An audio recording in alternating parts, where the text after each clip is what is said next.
Hi, welcome team to today's session where we're gonna dive into this territory of memetic engineering.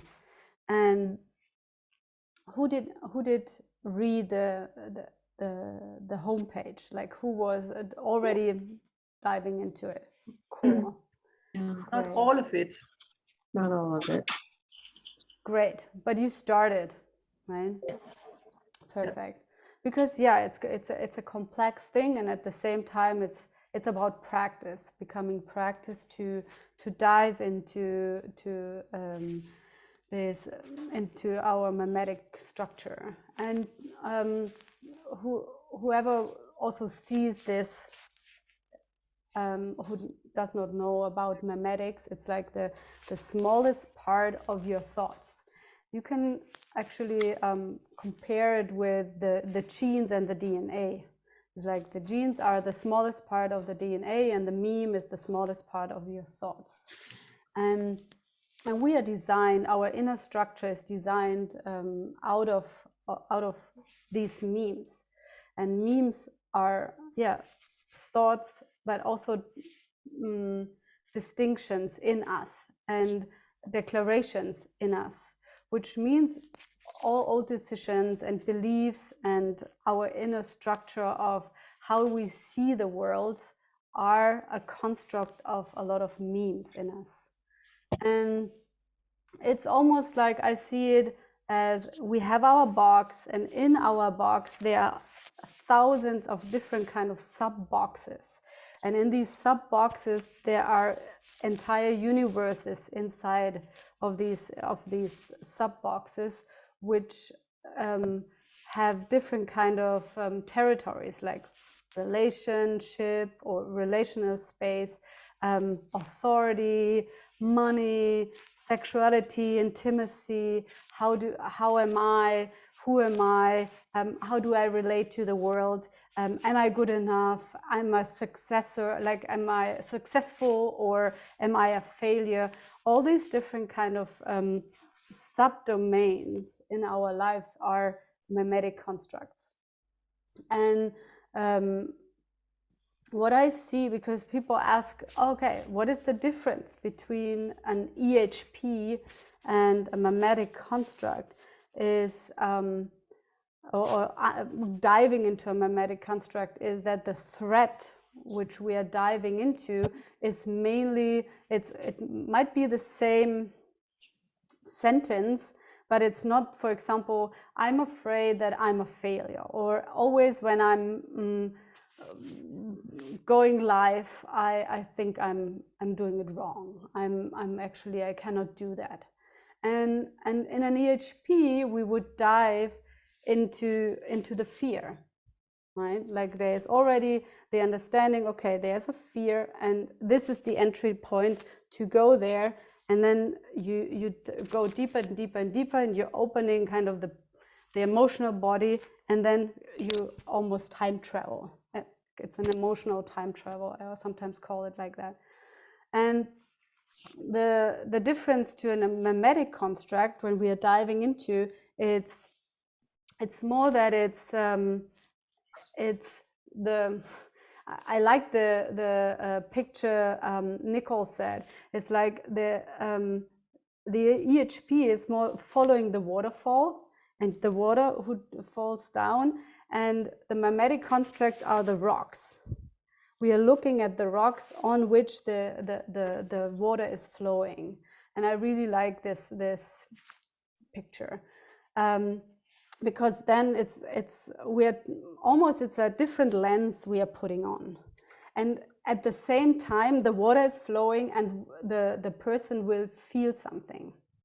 And a memetic construct is, how can I say? Like, it makes sense to dive into a memetic construct as soon as the person is diving into, is able to feel, and is moving from the first phase of feelings work, where they're learning how to feel, when they really have the distinction in themselves, what is anger, what is fear, what is joy, and what is sadness. And when they have these distinctions in them and they can sort, then it makes sense to go and dive into a mimetic construct. Because if not, it would just stay on the mental level, and it would be a kind of a mind conversation.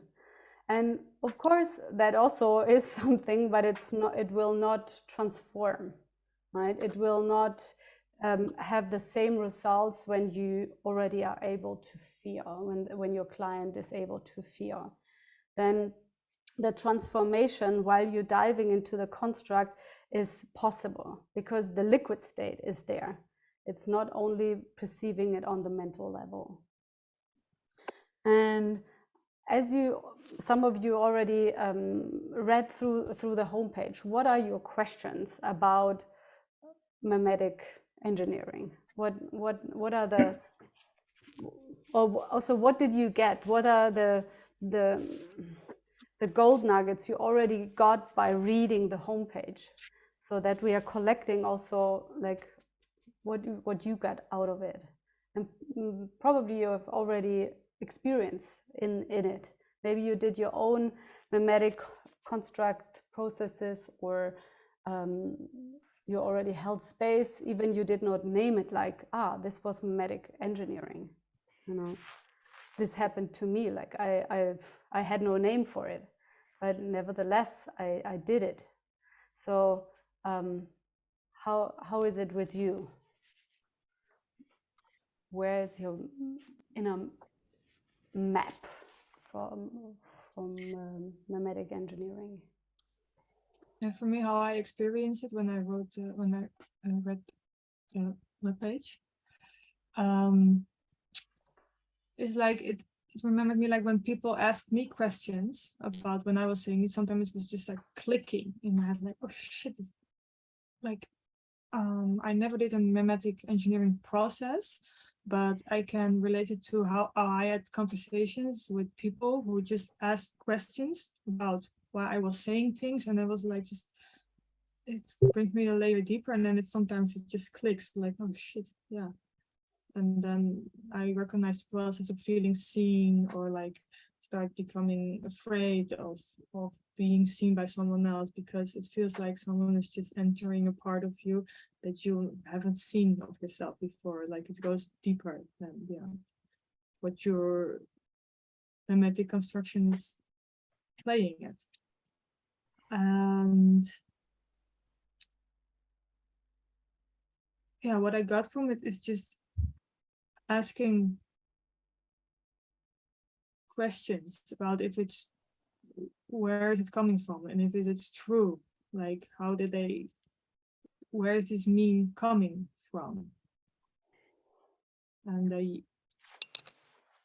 I'm just curious about practicing this process and how, what are the questions to go deeper into. Yeah, and I think this is the right question to ask. What are the questions which are diving more into the mimetic construct, like the fundament with which we are thinking? It's not what we are thinking, but with what thought where we are thinking. It's like to dismantle the inner construct, how you are looking into the world, and the questions are different. It's probably not like, where does it come from? Maybe because this is more like an EHP question. It's like, okay, there's one point where you say, okay, when did this start? And then you go kind of back in time. But it's not so much about timeline. It's about how does this inner space look like? Like, how is it for you inside of this construct? Which filters, like, how do you perceive the world when you're inside that? And to guide, navigate the client into that inner space. And then to discover this inner space, however this looks like. And I said, okay, this is I named it like a little box, but this box can be so different. there are so many different ways how a construct can look like. Some have bars like prisons, some I had even a square, like it was a square. He was on the square and he was chained in the middle of the square. This was his construct, but this picture only became visible after probably like, I think it was 40 minutes of research of this space. He dived more and more into this reality where he is. When he, this man, he was diving in his construct about a pain. What relationship does he has about pain? And then he ended up on the square. Even it's an open space. Still, it's a construct. It's an inner construct. And probably, like mainly people get pictures or like get reference points, like how does it look like inside of this construct. But first it's more like which this, like what thoughts you have about yourself, what decisions, what beliefs do you have about yourself, and then slowly you guide the person into where they feel. And of course, when they're feeling something, and then, okay, how is it inside of this? How old are you probably? Or when it can be like also when did this start? But it's not essentially, it's not about finding out when did it happen and when did it start. It's more discovering how it really looks like, because it's still there. It's not gone. Does not make a sense, or like knowing when it started, it's not essential because the construct is still there. I have a question about it, like, because okay, this stay there, why not take off as a block, for example? Because I read the website, and what I got it is that okay, the difference between HP is like it's more about get it the mechanism and how it works than go deeper in a way of feeling. Like it involves feeling, but the goal is different. The image that I got is more about like I have bedroom, and in this bedroom there is a lot of layers of colors because the room was painted for years and years for different colors, and I want to find out the original color. And the worker, it's more about go deep and unfold the layers and get it how the layers connect with each other, like what is making glue between the red color and green color, for example, and how this relating. And I watched this process is the 13 process where Clinton holds space for Shane.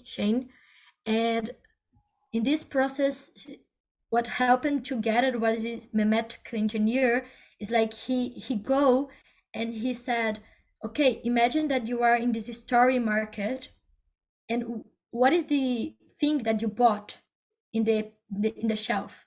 And she started to describe, oh, I take a vacuum, I take a vacuum something and put in my belly. And okay, how does it work when you're tired? And he started to go and guiding how it works. But in the end, he didn't destroy it. He just said, okay, you're out now, and you are seeing because you can see because you can describe. So if you can describe, it's because you are already outside. So this is one distinction that I got it. But the question that was with me, okay, so why keep there? Like why not remove as a energetic block, for example? Yeah, because it's what we found is like the construct, as soon as you are able to describe it, you create the gap. You are creating the gap between you and the construct. And this is enough space that you can go out. But it's not vanishing the construct, because some people even keep their constructs for a little while more, for research. And then when they go out of the construct and go at the edge of the construct, there will be nothing. Right? It's not about replacing then the one construct with the next construct and just opening the door and going through the next door. It's about being also with the unknown, and pulling the rug out is for some people not the best thing, and you know, because it's not about pulling the rug out. It's not a good thing for us as edge workers. We are always pulling the rug out under us, but it's about be with what is, first of all, and have the distinction between you and the construct, and feeling also the full pain of it, that you created this and you really truly believed that this is reality, and to get it, and then to find a way out. But it's not about I need to get rid of it. It's about opening the door for the client to go into the unknown. And it depends where the client is. Sometimes they still stay in the construct, or they go only to the edge, and some even walk one step further into the unknown and feel this. But what it's not replacing something. And relating to the energetic block, I had even energetic blocks inside a construct. So yes and no. So in the construct, people might have energetic blocks put somewhere. So yes, you can remove energetic blocks in this construct. So, or by going and discovering in the construct, you will come across blocks, and then you can do. You would do this first, and then move further in the construct. Yeah. Cool. It does seem like a fine distinction. And I suppose the idea is you have more than one opportunity to work with people, or to get coaching on your coaching, to see, oh, yeah, this started out as an EHP. Maybe it needs to go into, maybe mimetic coaching is a good idea in this case, or something. Is that how it goes? Like, oh, yeah, you don't know. You don't know where it ends up. It's not like, for example, right. I have a construct, or while I did a process, someone's like I was saying, I'm so stupid, and then the coach said, okay, check this out. This is probably a construct. So I will go in there, and I don't know. Like, I don't know yet if it will be an EHP or we do mimetic engineering. Oh, okay. Like the coach will, like, it will unfold. The process will unfold. I see. So the idea is to be aware of all these things. That's why you're introducing them to us. Yeah. Makes sense. Yeah. I was struck. I've been reading again about vacuum learning, and struck by how essential this is to so much of possibility coaching, is just being receptive and an open heart, and just wanting to know without moving into the head. And I'm struck by how I know I do that sometimes, and then other times I completely forget to go there. What do you mean, Leslie? I don't fully get it, and I want to get it. Well, the difference between vacuum learning. What is there? to go into listening, the curiosity of, I want to know more about this from you. Because my tendency is to go, oh, it sounds like this and this, it's like you're angry, or, I want to feed it to them, or I don't know if it's a rescuer kind of thing or a superior kind of thing of just taking the ball and running or something, instead of saying, like, oh, okay, I think I see where we are now. Let's find out more where we are now instead. Yeah, and it's not about we, Leslie, it's really about the client, right? But I would like to collect a bit more, like if you have some questions or so. I have this question. Yeah. I have the question about when I watched this EHP held by Clinton, I saw a moment that he started to scan that was a memetic engineering, because that start with a thought, because she was scanning the engineering of this, that it seemed like a block, and then it started to have this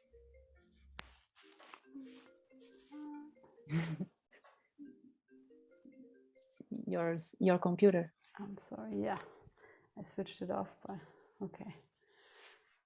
Yeah, because you were saying that's this thought word. Like, so I scanned in the moment, I saw the moment that he scanned, that she started to see that was this sentence, this like, I'm so stupid, or I cannot leave, like I cannot express myself or something.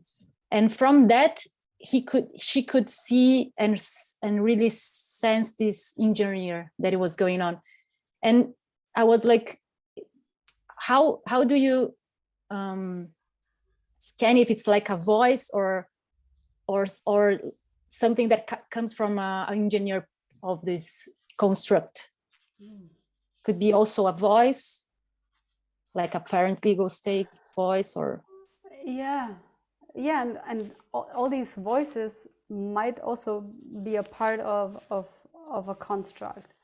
What I like when I'm sensing and I'm scanning for these sentences, what lands in me is mainly that they really truly 100% are believing it.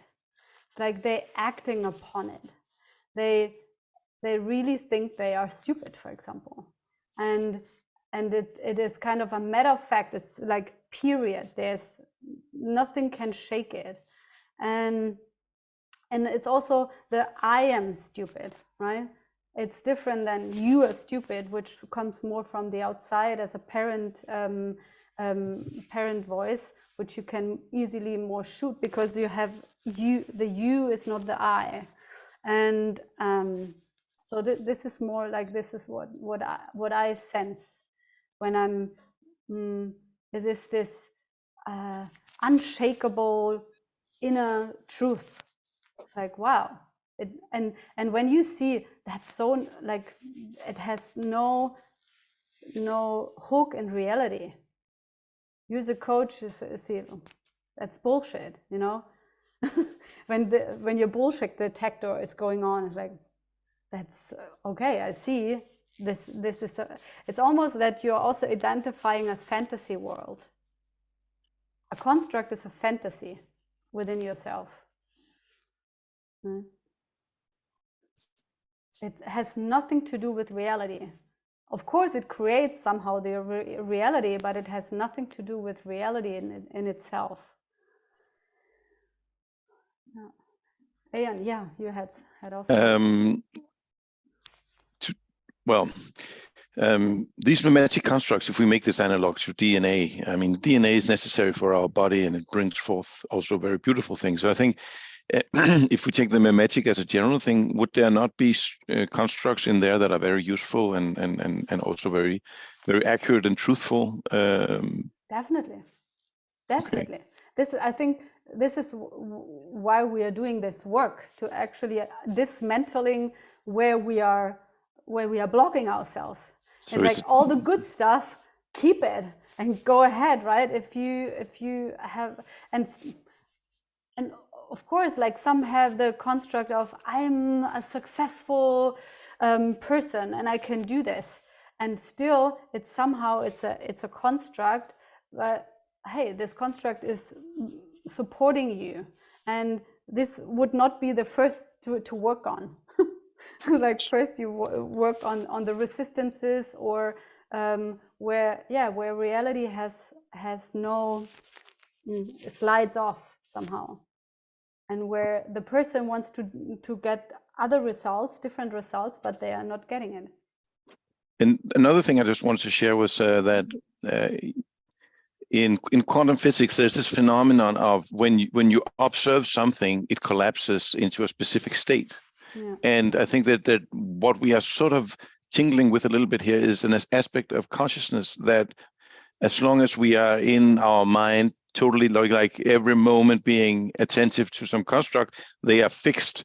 But when we relax this, it suddenly becomes possible to change it. And this is like just sort of a general observation. But when we are working with memetics, I think this is part of what it makes it work. And then I just wanted to share a personal experience from an ayahuasca trip I had a few years back. It was very interesting. It was literally like a scaffolding of my mind coming off. And for a few hours, I just felt people were working inside my mind, changing the structures. And when it came back, it was different. I thought it was very interesting, and I have this sense that there is also this way of working where there's like an inner healer that knows, and wow, there's an opportunity to really rearrange things. Let's get at it. And for me, at least, that was quite a transformative experience to see the wow, and a lot of things changed after that. Yeah, and for me, what is like, memetic constructs are so often, they are only operating, right? It's we don't even know that they are there, and then you're diving into it, and like you say, you go like with a loupe, with this glasses, with a magnifying glass. Thank you. And then one of a sudden it's like, oh wow, it is real again. But then I have the choice. Before it was operating, and I could not do anything about it. And the client, when he or she has this perspective again, is like, oh wow, now I can do something about it. Before it was unknowingly operating under the radar. It was just happening. And like you see, you had this experience. It's probably not the same experience you have in a possibility coaching space, and it also opens up doors, of course. Yeah. So I would like in the space of possibility management, we are not using any drugs to go in this space. So we know that we can do this on our own, right? Like we have resources enough to dive into this capacity. And nevertheless, like, thank you for sharing this. It sounds almost like a brain surgery you had.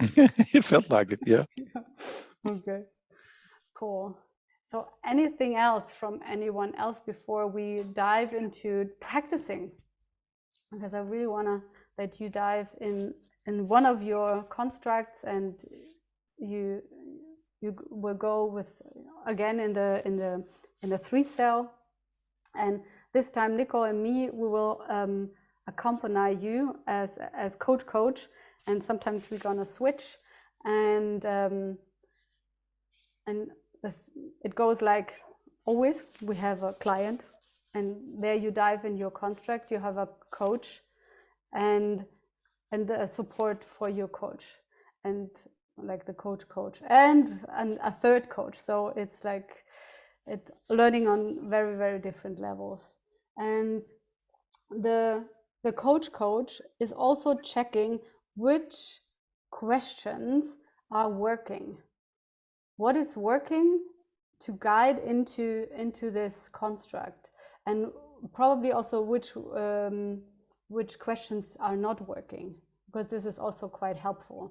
And the coach is writing them down, so that the coach can only like stay with the client, and the coach is noting and writing all the questions.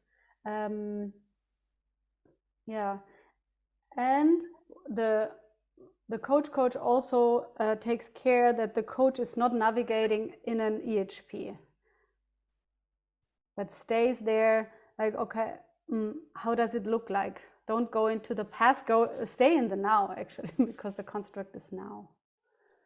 And you have quite a lot of time, like you have 20 minutes, so you can really research, right? Like take your time, you are not in stress, you're not in a hurry.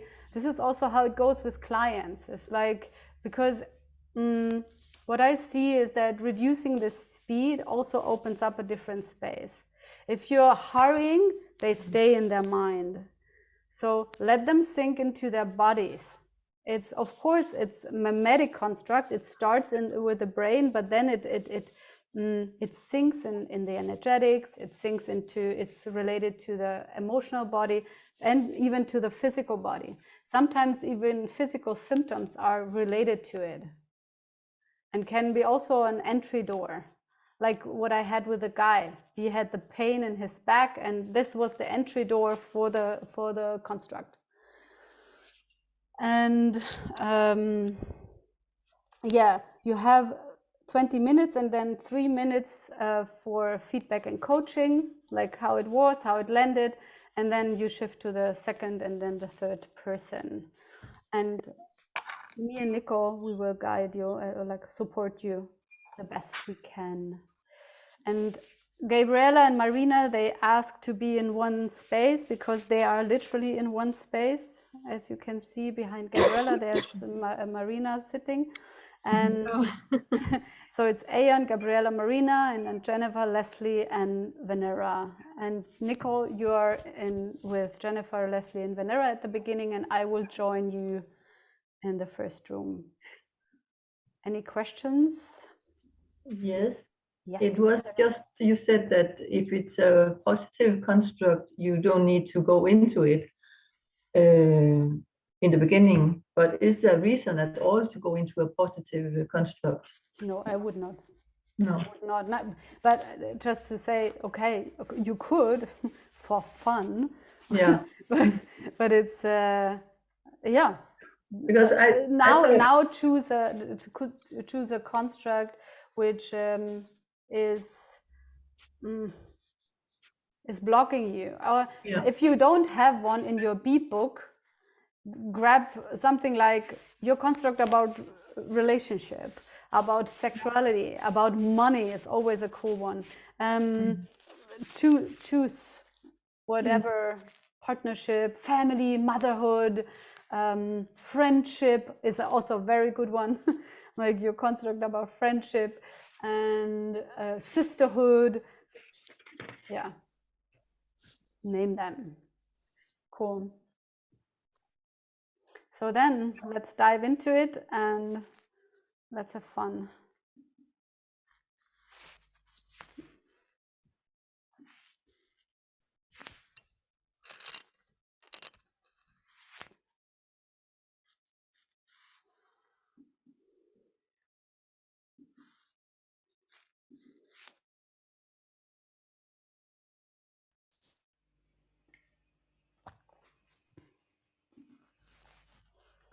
Who wants to be a client first? I want to be a client. Great. Pick your coach. Aeon, could you be my coach? Yes. I am okay. Yes, I will do my best. As always. As always, I'm a little bit uncertain. I'm more familiar with the EHP approach, so I will. I'll dive into it. So, what is the issue that you would like to work with?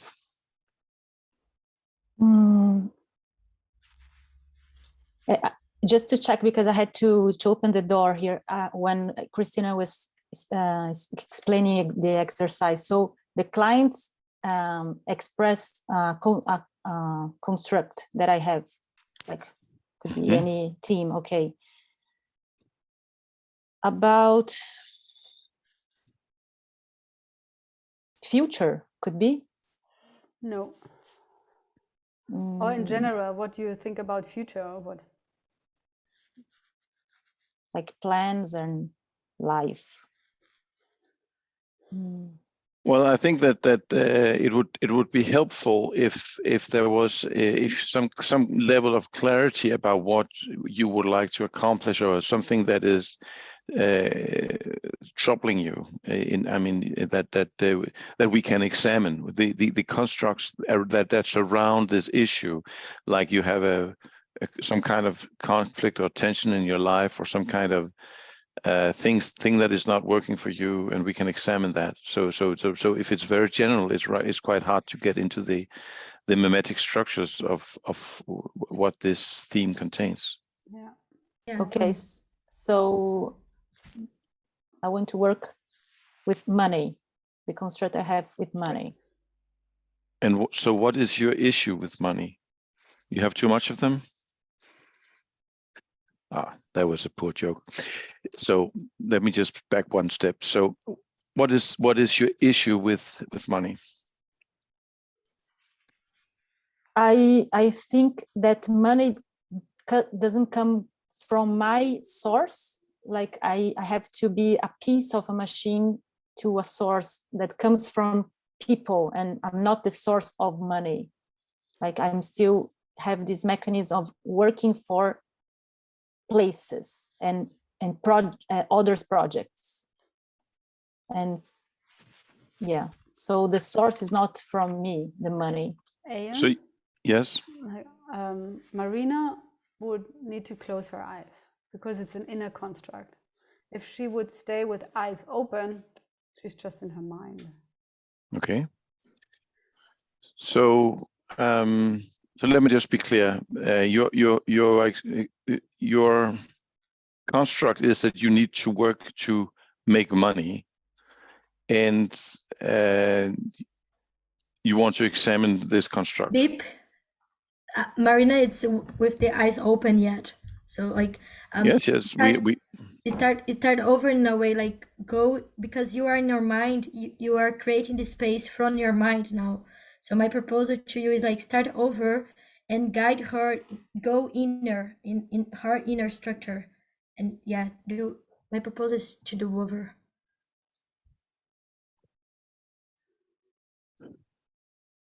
Well, I'm trying to get clear about what is our starting point here before we dive into it. And that's why I did not ask you to close your eyes yet, because I just wanted to find out what is our starting point. And this is not quite clear to me. And you have suggested that you have this construct that you need to work to make money instead of sourcing money from your being. And this is already part of the money construct. You know, it's already part. It's already one thread of how she sees the world, and then you can go deeper. Yes, it's already the entrance. Great. Okay, we could do that. So this is, so please close your eyes. Cool. So we go inward from this. You have a one construct that I see is that you need to work to make a living. Another construct that I'm hearing is that you ought to be able to source money from your being. The latter actually being a possibility management construct, but also a construct. So if you sort of examine these constructs, what do you see? How are they linked inside you?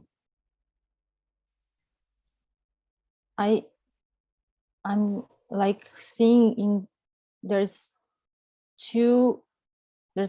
something that is pushing me here and also here, like pulling me actually. Like I'm feeling this when you start to say like my being and the survival mode, I see these parts pulling me.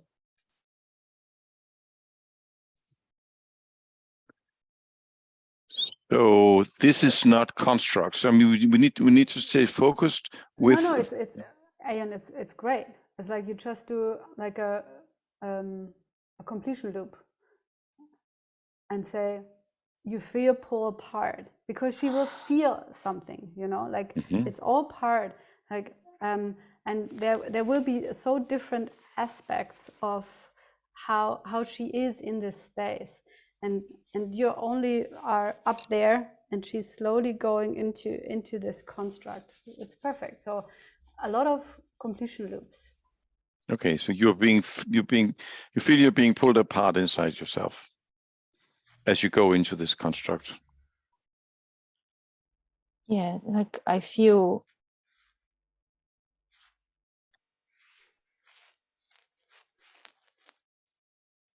So maybe try to stay with the tension. You could just sort of sense the tension and just stay with that. And see, is there a construct? Is there a belief that is residing in this tension?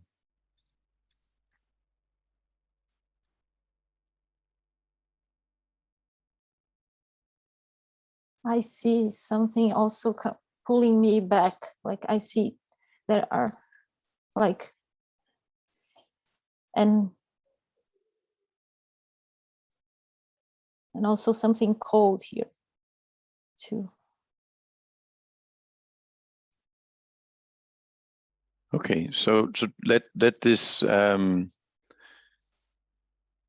coldness be present with that.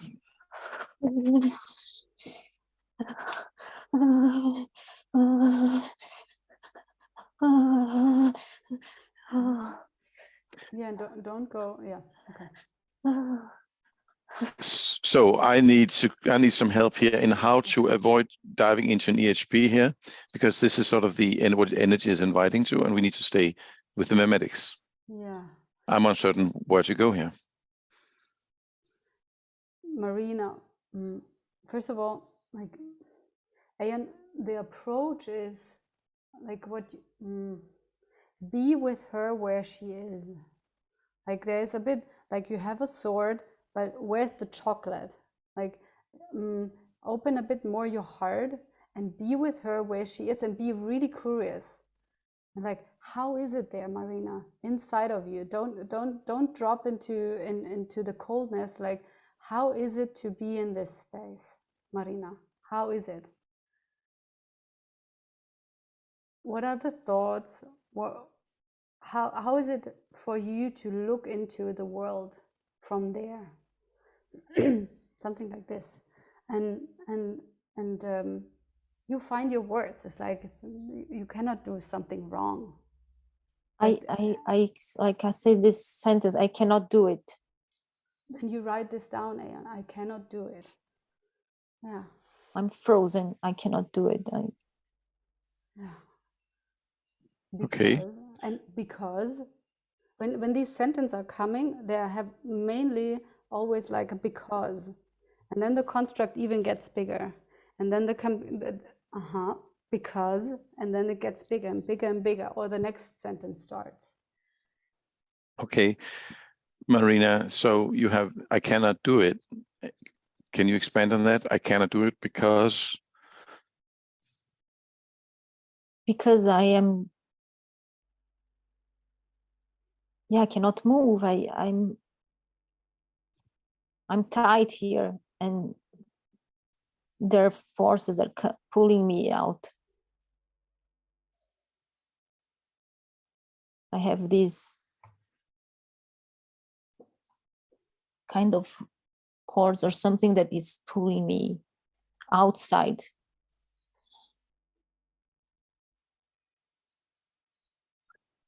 Completion loop. You have forces which are pulling outside. Can you say more about that? What are they for?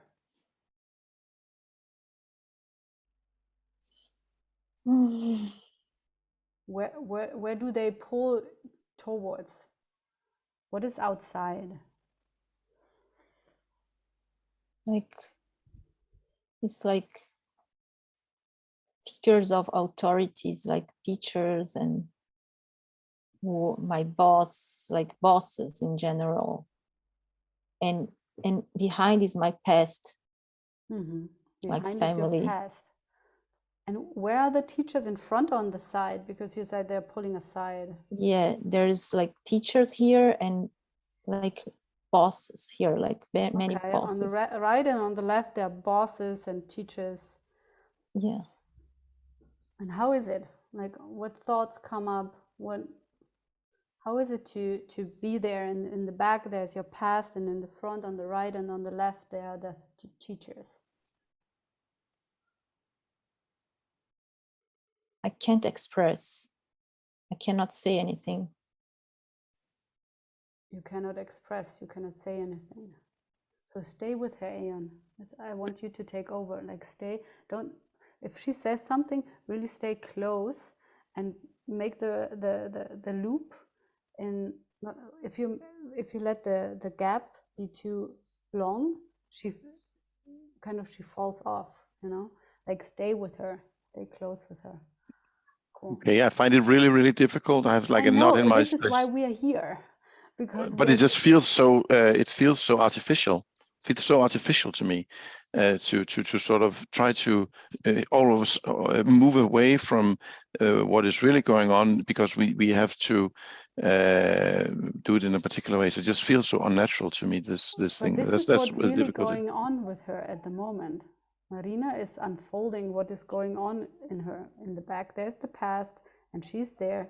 And on the right and on the left, there are teachers and authorities. This is. I don't believe in me. I don't believe in me. She's not believing in her. This is what's going on just right now. I don't believe in me. I'm not trustable. I'm not trustable.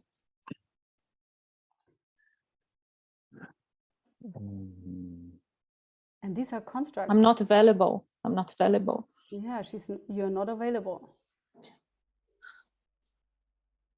I would really love to see this done by somebody, because I feel I'm out of my depth. I don't understand it. How about you show us how to do it, and we learn from that instead, Christine? Yeah, and Gabriella, what is you can also. You mean like take over or give a feedback? Why you not take over? And I'm coaching you. It's like I don't want to present it. It's about going together. Yeah, okay. Yeah. How do you feel? You said that you don't believe in you, that you are not valuable. And there is these teachers and these bosses pushing you from the side, and your family pushing you on the back. How it's for you being this place where they are pushing you from all the sides?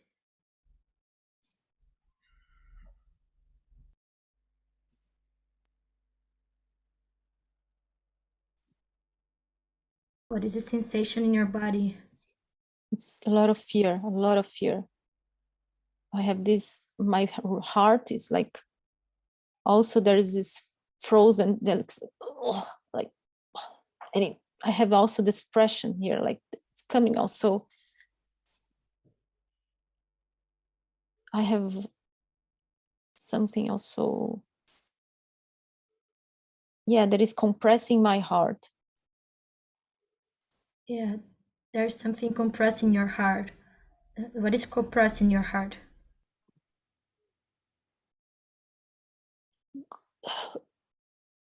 Yeah, exactly.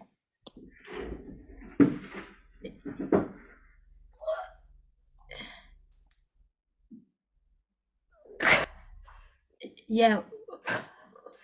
What is compressing your heart? Yeah, what is happening?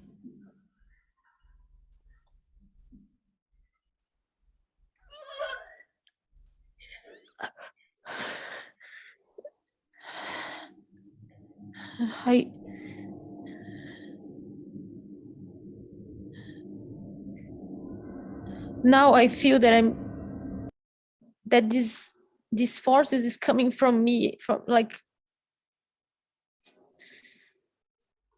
there's this. It's in your heart. This forces is doing it with your heart.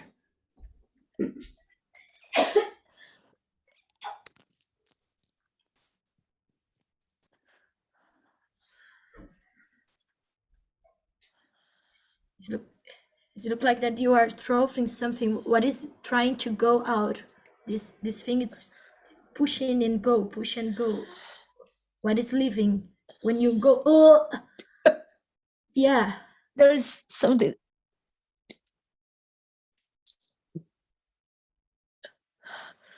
Now you'll see something like that is coming from here and here.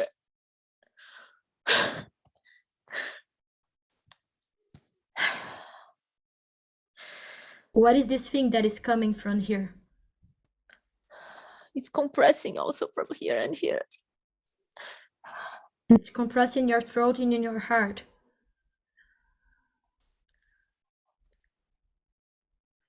And I cannot express, like it's the sentences that come from me now, right now. Can you say that again, Marina? I can't express anything. Because?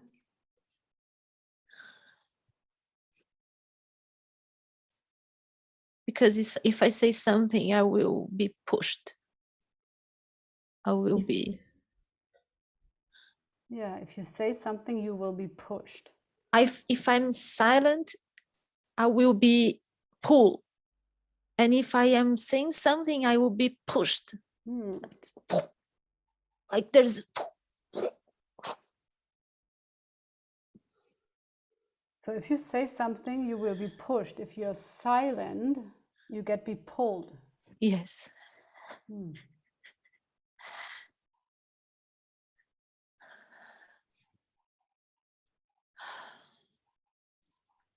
Yeah. So what did you decide better instead of saying something or being silent?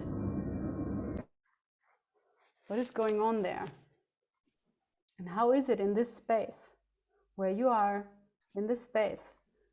Like when you look around, you see like there are these threads and they're pulling and pushing and how is it for you there? How are you relating?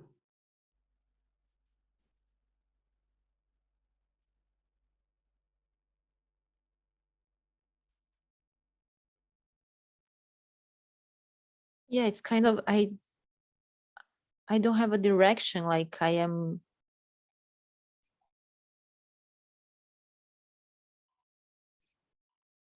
Yeah, you don't have a direction. And what then? And What if you don't have a direction? What don't you do? What's then? I'll be lost. Yeah, you'll be lost. And I don't have anyone.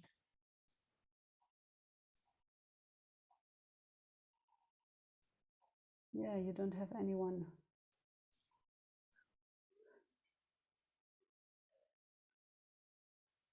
And how did you get out of that? Because it's still there. Like, what did you build in this? Like, this is how you still look into the world. Like, this is how you're relating, right? Yes. Yeah. Stay Yes. silent, or you say something, but every time it's like, oh my gosh. Silent is not okay. Pressure, like staying silent is not okay. Saying something is not okay. It's a trap. It's a trap. What you build up. So how is it? How is it? How is it there? How are you relating? Yeah, I'm wearing this thing. It's kind of, I'm in the center of this mechanism. Yeah. Yeah.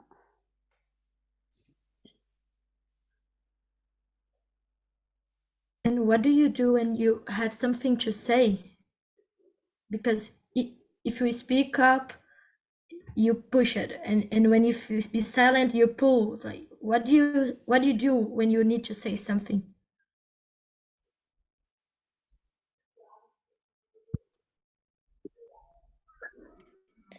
if I say something, I really after that, after some minutes, I start to feel this compression in me, like you cannot say anything, you cannot say anything.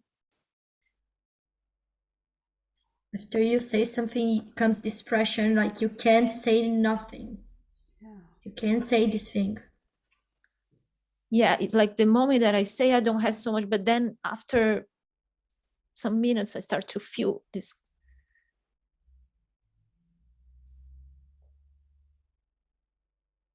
Yeah, and how is it?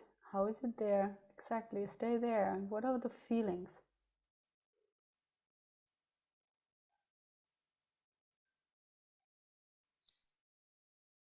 There's this, now I start to scan this part, like that is connecting also to my head. Mm-hmm. Like it's coming from here, like something, a metal, that there's this mechanisms here, like.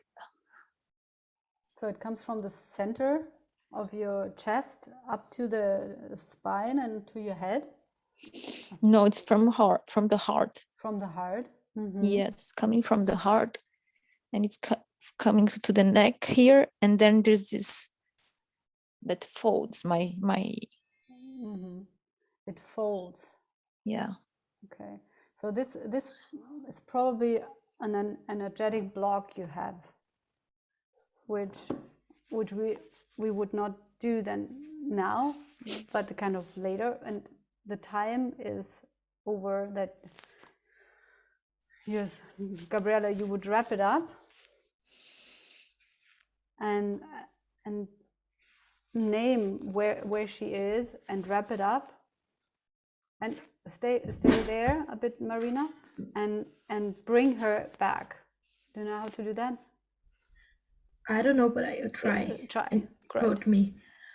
Like, yeah, you discover this construct, Marina, where you are in the center and you have teachers pushing you the side, and you have a bosses pushing you on the other side, and you have your family pushing you to the back, and there's this thing around your body pushing you, and like you don't believe in you, you don't have value, and you can't express anything, because every time that you express something, this thing you feel pushed, and sometimes it's not in the time that you say, because like you said that you sometimes you speak out, but after that you speak, you feel this pushing for all the sides, and you don't have a direction. You said that you feel falling apart, like you feel pulled apart, because you don't go, because there's all this pushing you in different directions, and you discover that you have this block to connect to your heart and your head, that is this metal that it's in your back, that you can work later in emotional healing process, and you started to discover this, the beginning of this construct. You can keep going it, you can take this doorway to go deep and see what's happened really when you can't say something, like why you can't say something. Yeah, why you can't say anything. Cool. Wrap it up. And you started to take a deep breath in your belly and slowly start to come back to here, to now. Slowly open your eyes. Check out your grounding cord, your bubble. And when you're ready, you open your eyes. Cool.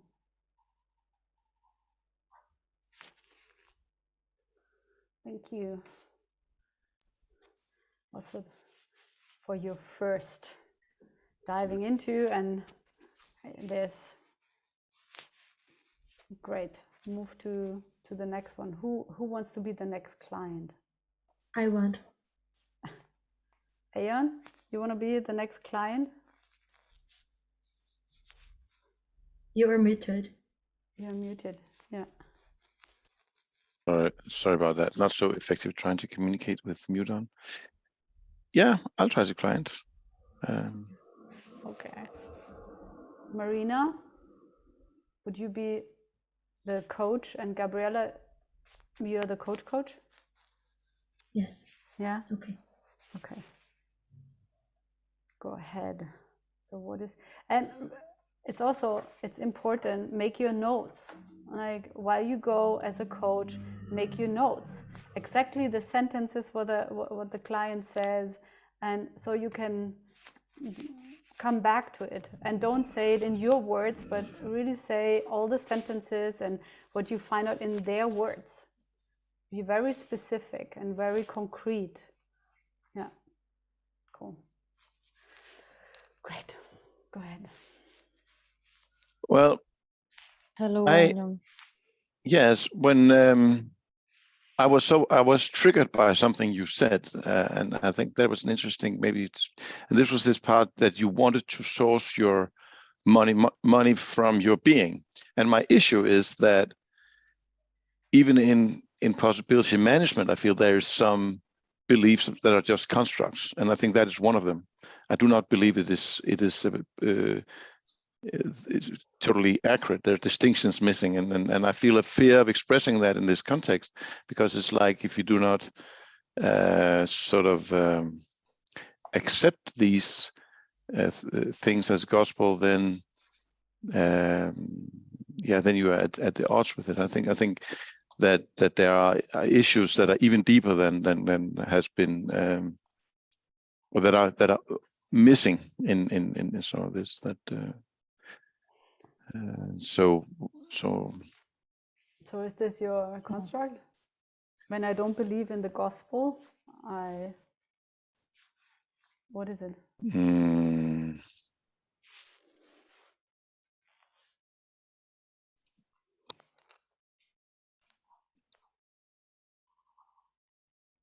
So what's my construct? I think you already started. You said, would you just say, you said something, when I don't believe the gospel, then what? Can you say this again? Then what is then?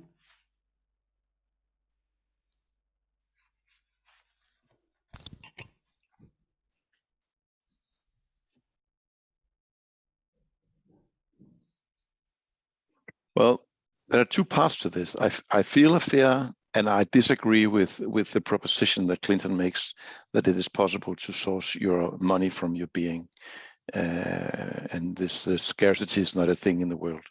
I think he's just flat out wrong about that, and he overlooks that he mixes the two different realms of being and creates a confusion. So, and this confusion Marina is believing that it is true, and that is part of her issue. And so that I was triggered by that, and I thought it might be interesting to explore that. This is your analysis. I want to discover together with Marina and Gabriela your construct about that.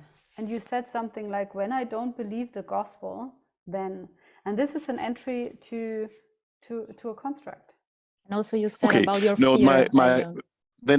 I would have a construct about money that we live in a world of scarcity and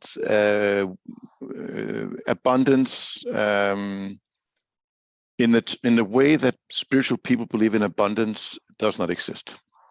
That's the construct.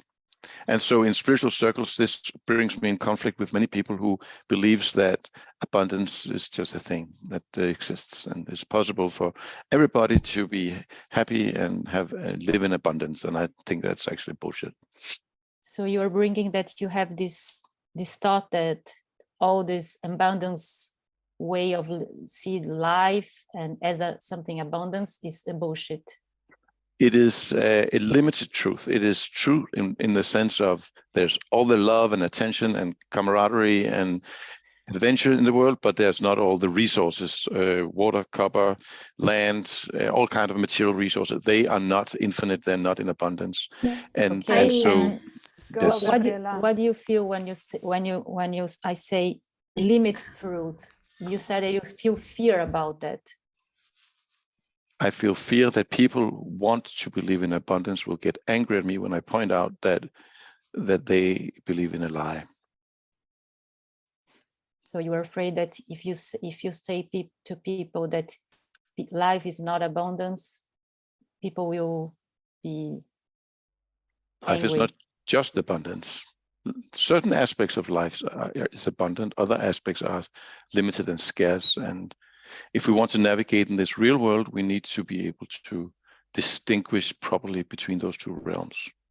Yeah, and I ask you to keep the eyes closed, Ayan, Okay, and yes. go in this thing that you said, like fear that people believe that it's abundance, like how it's in your body, this belief, how it's for you believe in it.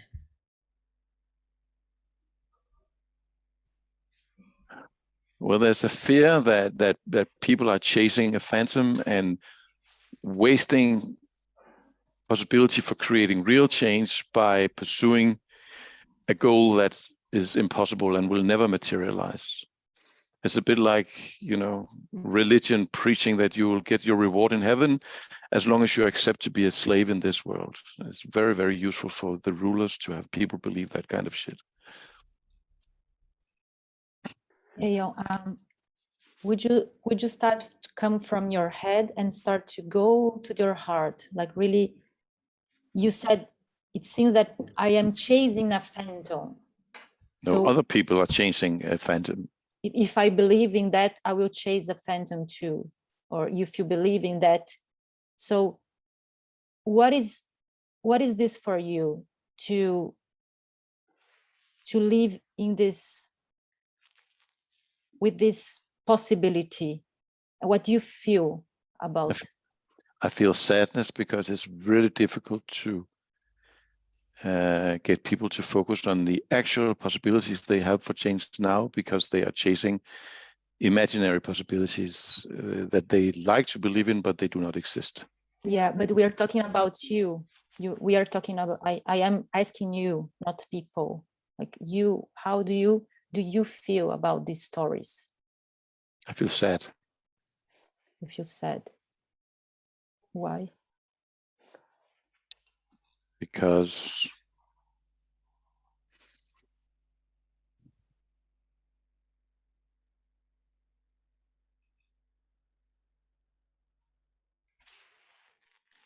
I feel lonely, because as I said, that the actual opportunities that we have are missed because people Yeah, I invite you to say I, like you said, we have, like the opportunities that we have will be lose. Like invite you to say the opportunities that you have, like say in the first person how it's for you.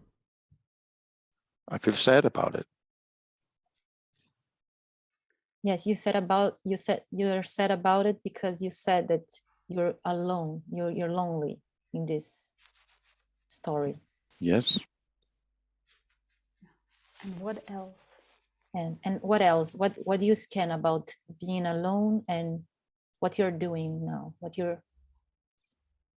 Where are you?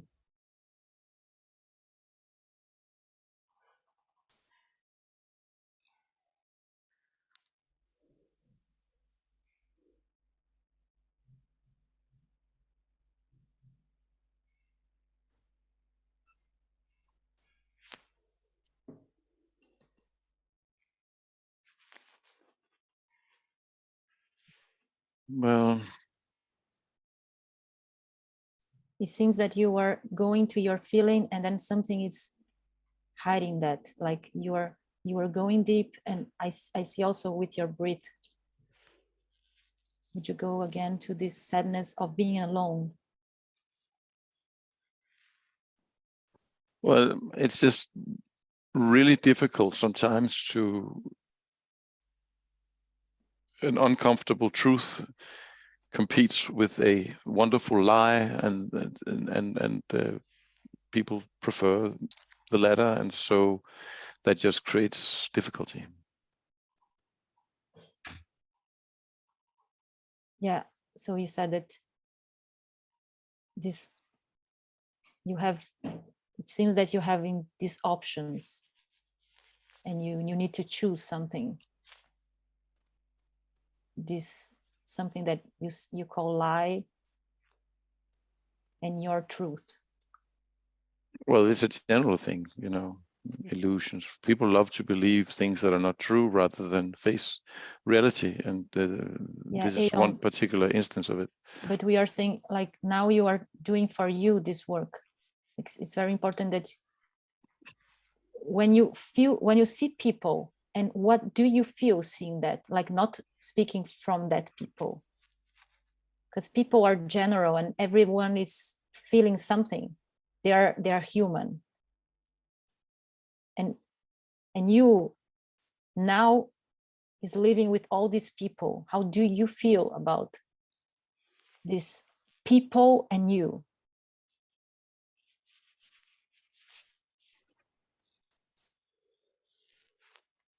I look for people who recognize this problem and choose to work with them. How do you look? How is this invitation that you do for people?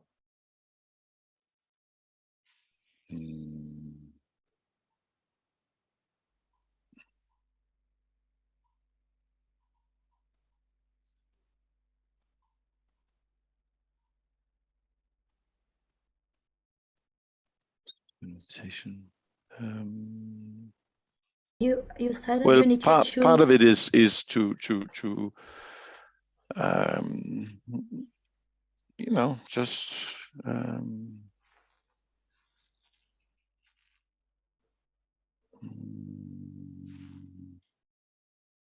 I scan two things, you and people, and a truth there and a truth here, new actually.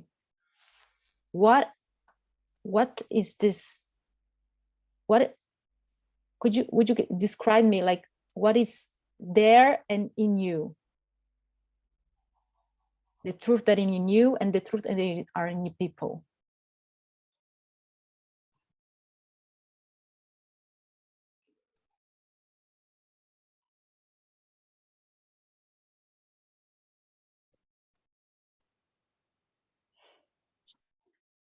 I must admit, I'm just sort of getting a little bit confused about where this process is supposed to go or going. Ayon, you don't need to know. It's like it's a construct we are, like, you are discovering. And but what if it's just an accurate assessment of reality? And the truth so competes with a lie, you said. I'm saying that when a pleasant lie competes with an uncomfortable truth, most people tend to choose the pleasant truth, and it creates a lot of difficulties, particularly in spiritual circles where people do not like to face uncomfortable issues relating to money for a whole range of reasons. You're only outside there, and the mimetic engineering process goes. It's about you, and I understand, and we all understand your perspective on what people are outside doing, and the process goes different. It's like it's about. I heard the truth competes with a lie, and for me that sounded really something very essential in you, and it has somehow a reality in the outside. And how is it for you when this is happening? How do you feel? How is it for you? What do you think? The truth competes with a lie. What is happening then inside of you? Where does this sentence, which I hear, you're truly believing that, where has this a space in you? Where is this? What is going on then? There's a lot of fatigue and tiredness inside me relating to spiritual people that do a lot of spiritual bypassing and make it very difficult to deal with reality, and that makes me very tired. People would like to dream, but not to deal with the shit that's around them, and so it makes it really difficult to to create something which is actually rooted in reality and not rooted in imagination. Yeah, it makes it difficult to create something which is rooted in reality. Yeah. And how is it? Like, go ahead, Marina. No, I was thinking, like you said, that you're tired. It seems that this competition of true competes to lie. And it seems that you are tired. What it's tired of is for you? Which kind of feelings?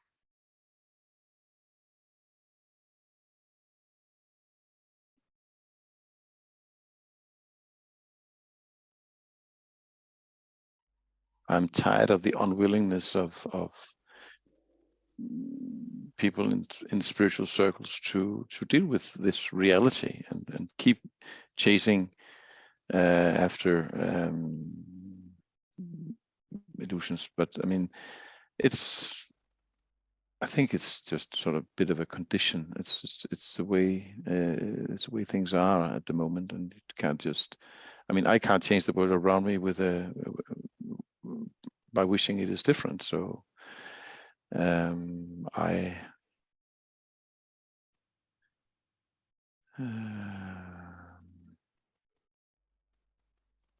You said just don't participate in that particular fantasy. You said that you don't participate from this particular fantasy, and at the same time you said that it's difficult for you to create something rooted in reality.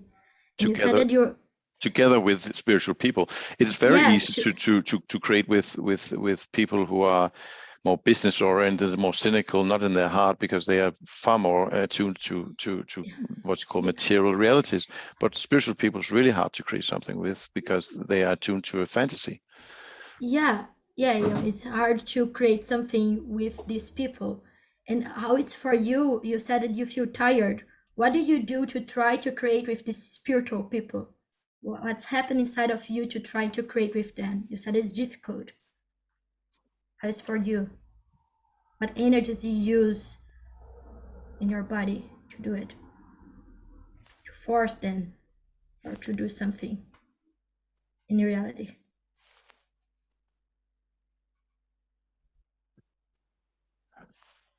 Well, it's a question for me how to do it. I'm looking for ways to come around this problem, which is a very fundamental problem. What happened to you if you trust in people, Ian? Well, you were asking me before how my offer is, and my offer is to create in such a way that people will have to deal with this and not try to take. And I could elaborate on that, but we're building a community, and the specifics of how to construct the finances and stuff like that are designed with this in mind to address this, that people will need to deal with this and not sort of invite spiritual bypass by nurturing various fantasies about, for instance, about money. But to sort of invite people to deal with this aspect of reality in an honest way. Yeah. So I ask you to take a deep breath, Aeon, and stay with that. Stay with that, and I invite you also to research about these things, about this trust competes to lie, and you're tired of these mechanisms of, and also this sentence of I'm alone. And just go, dive in that. So take a deep breath and start to come into this space again.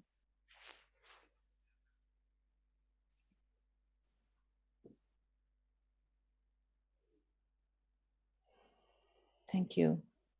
Thank you. So you have 2 minutes to give feedback, and then shift to the last person. So Gabriella, Marina, Ayan, how was it?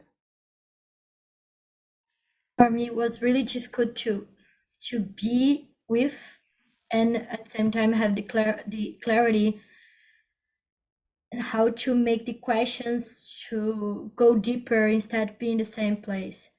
For me, it was hard to navigate outside of the thinking and analyzing with you, Ayan. For me, it was hard to go to the next step because you were stuck in the people and outside, and there is I scanned some resistance to go inside of you. Well, I think for me, the proper answer to this is to introduce a distinction in possibility management that is not made, and so that is why when I go, I don't see there is a place to go deeper, because basically there's a premise that's wrong, and so that is. But there is some fear about dealing with this, which is. There is nothing right or wrong in possibility management, like there's. And if I would say have a conversation with Clinton about it, if you like to know more about what he has. Nevertheless, in this, like I also have the impression that part of this construct is really young. It's like, as I know, I don't really know your background. The only thing is that I heard a bit in the talk yesterday, I think it was, right, or yesterday or 2 days ago. Where you mentioned how you grew up, right, with your parents and in which environment, and it's like dealing with this spiritual people is like and not moving further. I think like probably there is really something what you can still get out of it, and harvest, because this fatigue or this tiredness it's a symptom. It's an indicator, and it would mean that you would even dive deeper in yourself. It's an invitation, Ayan. It's like, this is, and there's, I think what you want to address is a different entry point, and talk with Clinton and say, hey, I want to have a conversation with you about that. And then, well, I actually did write to him today. I said we need to talk about this. Great. So don't get hooked that you have there a research question, and you're like, instead of diving and using the time to dive into a construct you're really interested in yourself, you're going out, right? You're avoiding it mainly. So this is, I also see the resistance. And it's an invitation, it's a chance to go deeper and see maybe even other doors for you, for the next EHP or for the next blog, for whatever. So, but thank you for bringing, because it feels like it's really important for you, right? It's really something important. But what was really, your being is saying, your being is longing for that. Yeah. What was really important for me was to trigger that, I perceived that Marina had the construct that it should be possible to do source of money from the being, in the sense that Clinton says, and it is only partially true. And that was my trigger, that there is this person in front of me who has an issue which is rooted in something that she has been told, which may not actually be true, and she has this tension between these two realities, both of which are probably illusions. And this was really my trigger. This was what I felt, sort of this. Yeah, but I think this is a cool trigger to hunt instead of looking outside. It's still your inner trigger. You know what I mean? And still you're not letting yourself really falling into this controversy. There's a controversy. There's a pain, like there's a pain inside of you. And also something about belief. Like, I don't want to chase these phantoms like people are chasing. So also your beliefs. What is your beliefs? Like Aeon's beliefs. Yeah. People would like to dream, and they do bypassing and causing illusions. And this is all part of this construct. But it's also part of of our group field, and this is a very real reality that is causing a lot of issues. And anyway, it's a Yes. big discussion. Maybe we should move on to Yes, the next. we move to the next. And then, Gabriela, you're the client. Yes. Okay. Yes. I went to work in the construct about money too. And yeah, Who the there's coach is Aeon. Just No, but I was already the coach once. Yeah, you do it a bit all together, which is also good. If you see like Marina jump in, you're the co-coach. So great. okay. But Ayan, you're the coach. I make the coach again. All right. Yeah, Gabriela was taking over back then. Okay. Yeah. Okay.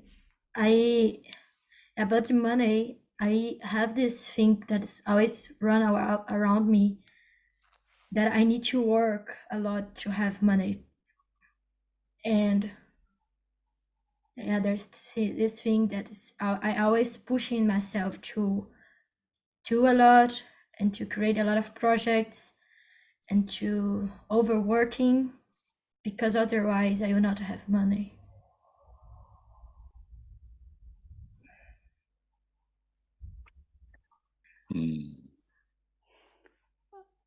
What is going on, Ayan? Be with her. What if it is simply true? I mean, what if it is just true that it's a fact? This is a construct. This is a construct. Well, it might also be a construct that it is just a construct, that it is not true. What if it is just simply so that to survive Yes, we need to work a lot? This construct, this way of thinking not work anymore for me. Like I feel like I need to do things, I need to work a lot, and this construct is stuck in me to create what I want without this overworking, and I feel sad about it, and I want to work with that. It's for me, it's prison. It's prison me, and this prison is I feel that it's around like my heart. As every time that I need to do so, like every time that I think to do something, I started to overworking and create a lot of things and put this pressure in my shoulders, because there is this big fear that I will not survive, that I will die if I not overwork so much. And I want to investigate it. I want to go inside of it. And I invite you to be with me. And yeah.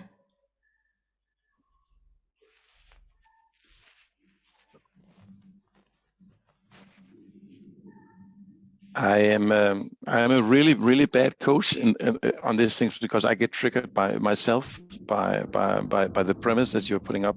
I think I could help you work with the emotion, but I don't. It's like I don't have the mind space to be neutral about these things, because that there is a certain truth in what you're saying, that that is how it is. Aeon, And so I invite you to scan her. Look at her. There are some mechanisms that she was describing now, like she was saying about her shoulder and about her heart. Do you scan something? Can you look at her?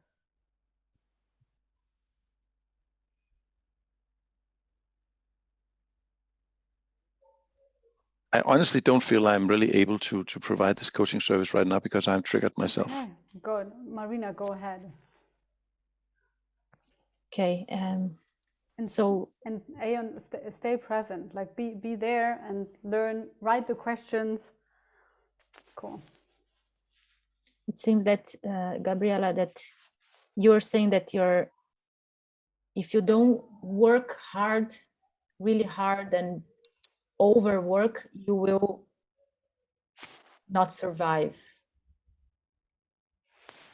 Would you describe me more about this heart and shoulder? What is connecting? Is there something about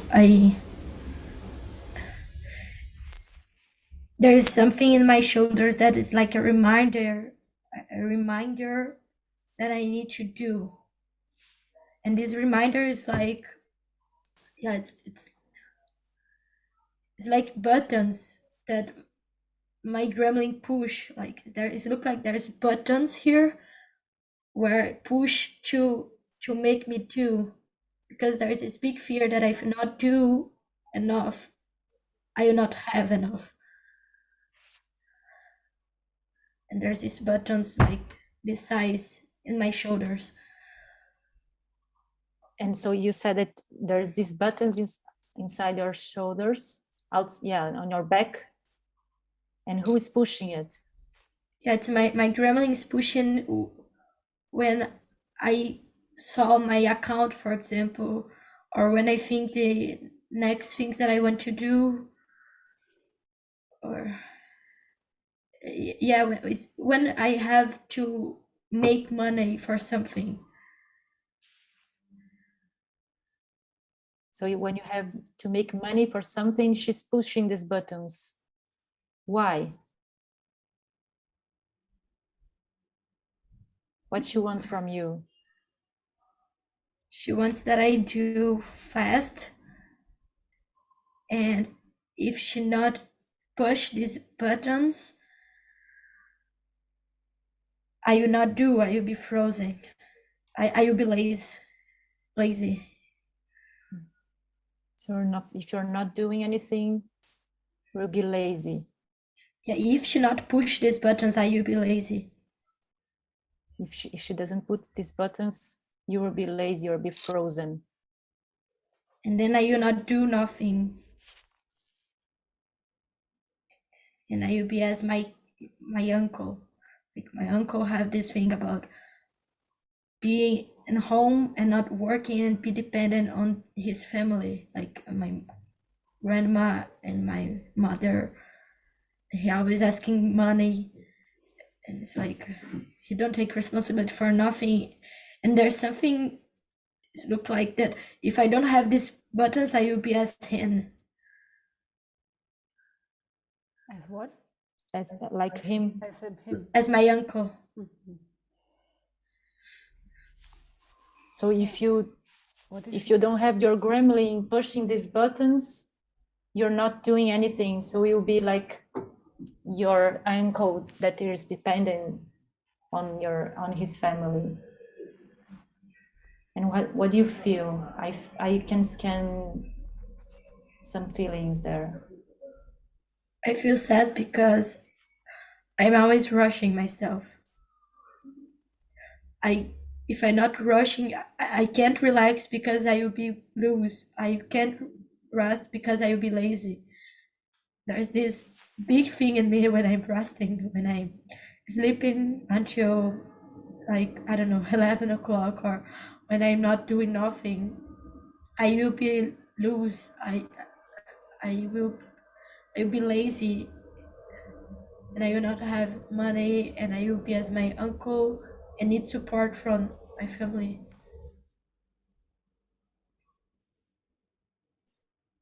So if you don't do anything, you will be lazy and you'll be lost, independent. So you cannot relax. And which kind of feelings you're having now?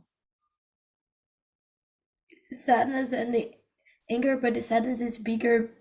Sadness because I say it's trying to push it, like pressing it every time. Even that I say to myself that I want to relax, and these buttons look like it's connection with my heart too, not like connected with the caves in my heart.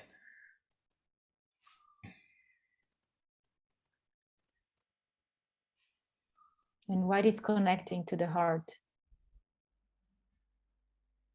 There are some cables there.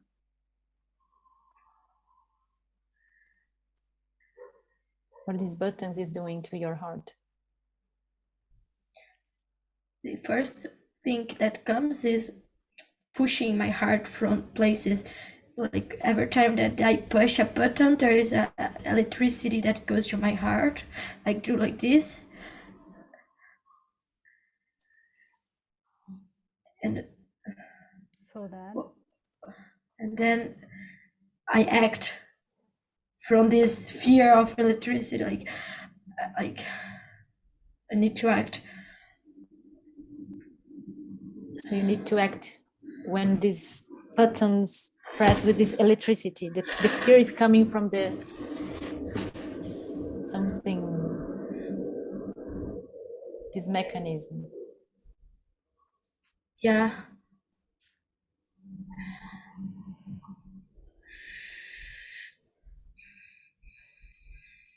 And how is it in this space related to the work, Gabriela? Like you're in there, in this space, in this inner space. This is what you created yourself. How does it look like? It looks like that I'm acting every time as this, like by controlling. I'm not acting from my center, but I'm acting from this electricity is in my heart.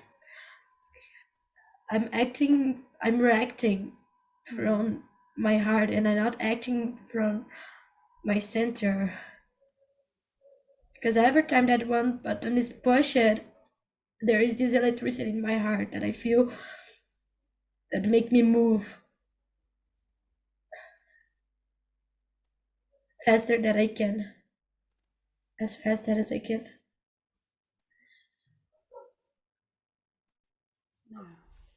And how old are you when you're there? In this space inside of you, how old is it? When did this start? Look like my mommy's belly yet. Mm-hmm. There is these voices, and I can sense her fear that it look like that she can't deal with me. Like she have a lot of things happen. It look like that my dad it's accidented.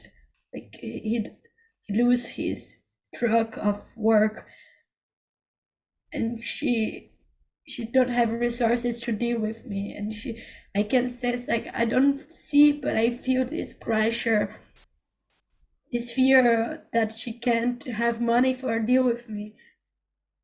It looked like that I needed to work from this place. Mm-hmm. Yeah. Yeah, let it be there. This is how you started into life.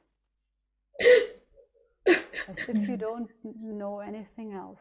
This is almost like a punishment chamber.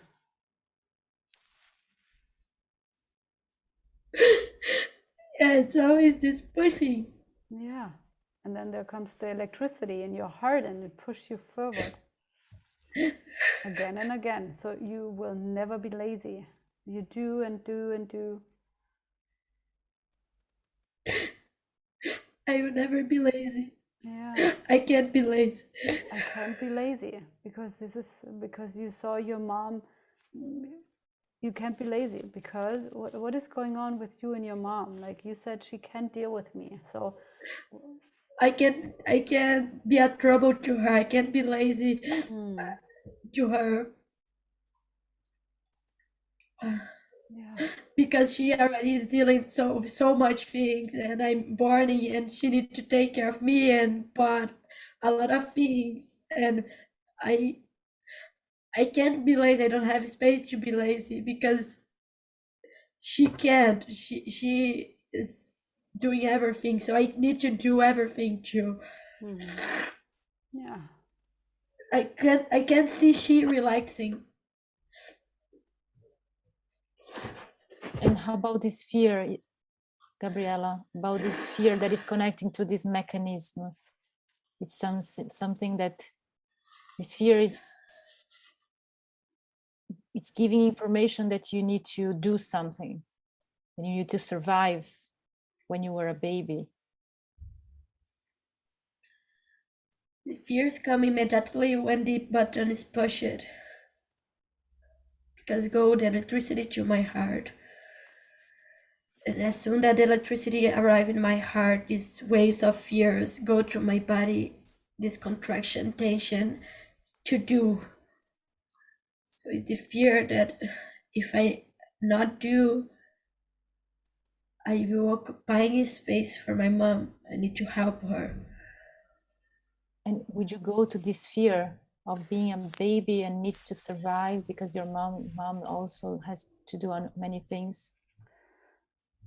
I would slowly wrap it up and keep this, like, give her the reference point that she definitely, like, next time when you do the process, when you come back to Czech Republic, probably, like, that you exactly that she knows where the entry point, like, she knows the reference point. So frame it, wrap it up, and so she has the next door, and then she can move it from there.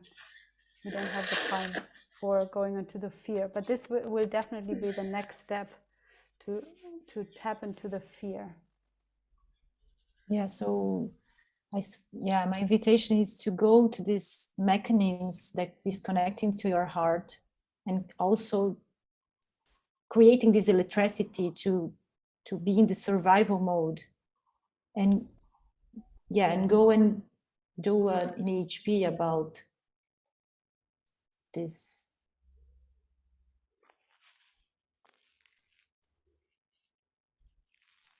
And I ask you to take a deep breath.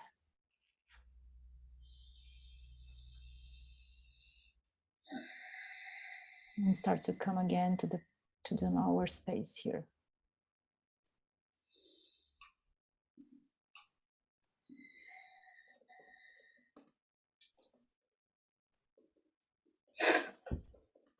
Thank you. Thank you. Thank you.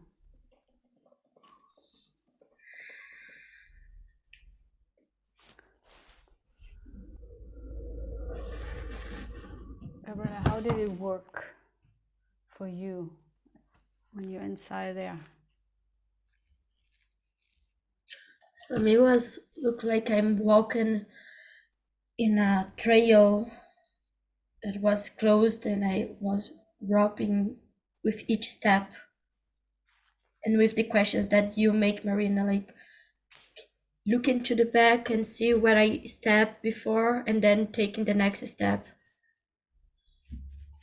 And what worked so much for me was the questions to take the next step, and then what happened with your heart, and the space to feel to while I was. The difference that I saw is not going the emotion, but let the feeling to guide when I take the next step.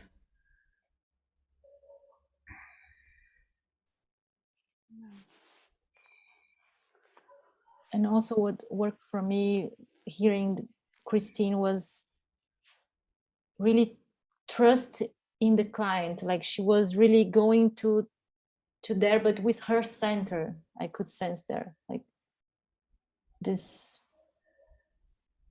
asking the questions, but you were in your path and discovering the things. Yeah. Because I don't know, even like you as a coach, of course, like you have guesses and your scanner is on and you're noticing and all that, but this it's not like we have 30 seconds and then we go back. There it's like there is a phase in this process. It's really only about observing, being a sounding board and moving to the next layer and moving to the next layer, that it unfolds itself. Yeah, cool. And it's training. It's like finding your questions, finding, yeah.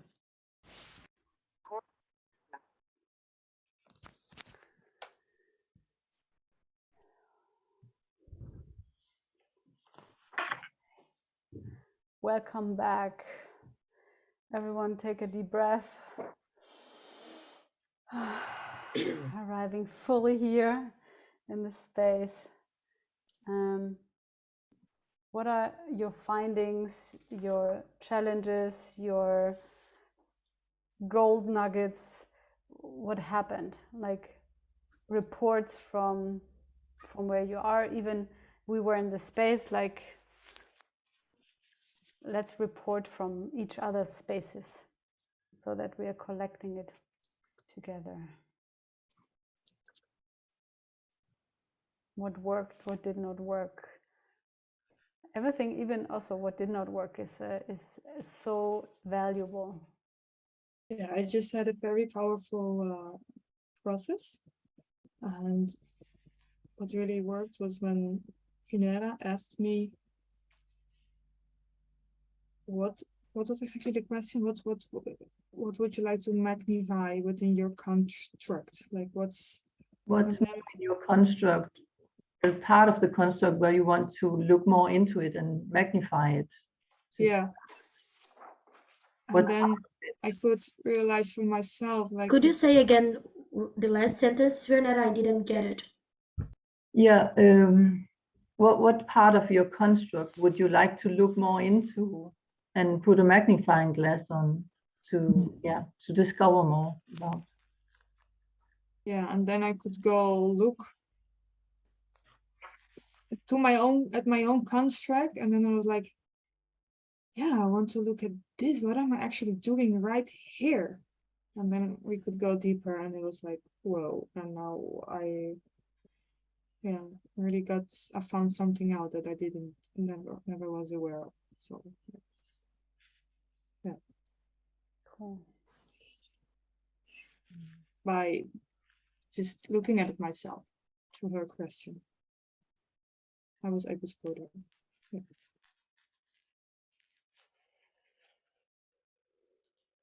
And I felt that when I saw Jennifer, she was just before me. She was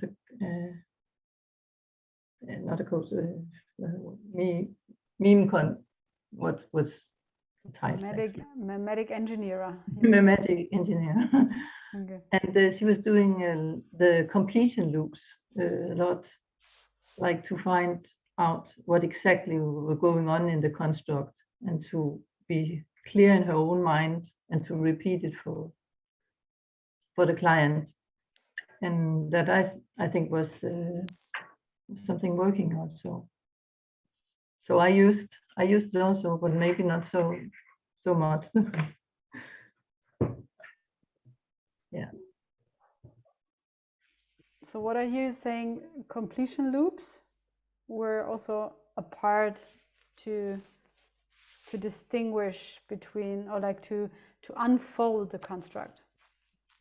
Yeah, it was like she took the essence of it and made a completion loops from the most important parts. Yeah. Okay. Mm-hmm.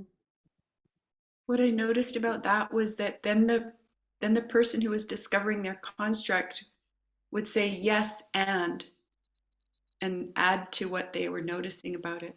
Mm.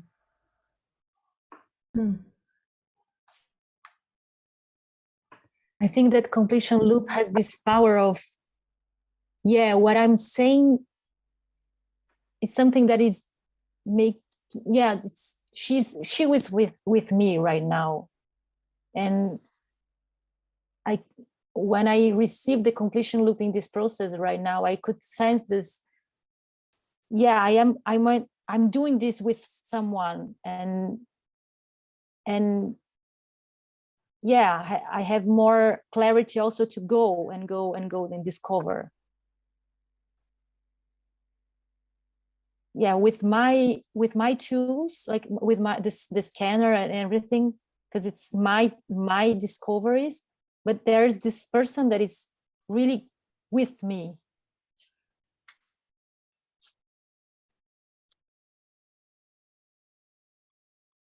And it's something new, like having someone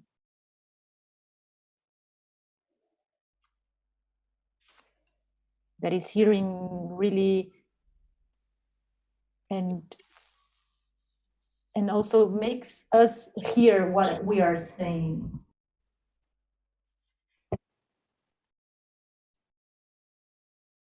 Can you say more about that? Like makes you like I didn't get it. It seems like the words are not going like and be lost in this universe. Like the words that I'm saying start to have some informations, and when they have this completion loop, the words comes, and wow, I'm looking at that, because it seems that we're doing like neurotic therapists, like saying. I don't feel this energy of really seeing what is coming from me when I receive the completion loop. I have some words like like the sentence that comes from the mechanism, I could really, wow, integrate in me. That's something that is in me. And when the person repeats that, I really see and start to also feel in my body that sentence. That before I couldn't see. It's totally different. Yeah, I think what while you were speaking, what made it so clear for me that the completion loop is a part of the consequences of this loop is the gap. Like before, it was the construct, and then it's like you would this crazy thought, like, yeah, this is happening, but still, if there's not a ping back, it was not seen, it was not heard, and then as soon it's vibrating back to me, it makes this, oh, it's really happening. It's like this, whoa, it's not only inside of me, but I can see it now that it's happening. So I was not that clear before, but this is what, when you talked, Marina, that landed in me, that the completion loop is supporting the gap, like this. I can go into kind of third perspective to myself, or third perspective to my own construct. Yeah, like the Yellow Submarine, the film that the person, there's this, when I was young, I used to watch this film of Beatles, and there's this like person was saying words and plop, plop, plop, plop. And I could really see that those words. And the paint, like I express that, and the paint is there, like I am expressing something, and I can see out of me. Yeah. I took the image of a window, like me as a coaching as a window, you throwing the paintings, the colors, and I just with the canvas to like look the canvas, and then you can see the canvas. I could sense a lot in me too, like I was throwing a lot of colors, and you were with the completion loop, you are taking this canvas and supporting this canvas to in the end I didn't run, like I didn't finish the process, but I could take the picture of how it look like this construct. And like it's magic because I can feel the space. I didn't finish the process, but I can feel the space because I got a part of the picture of the thing.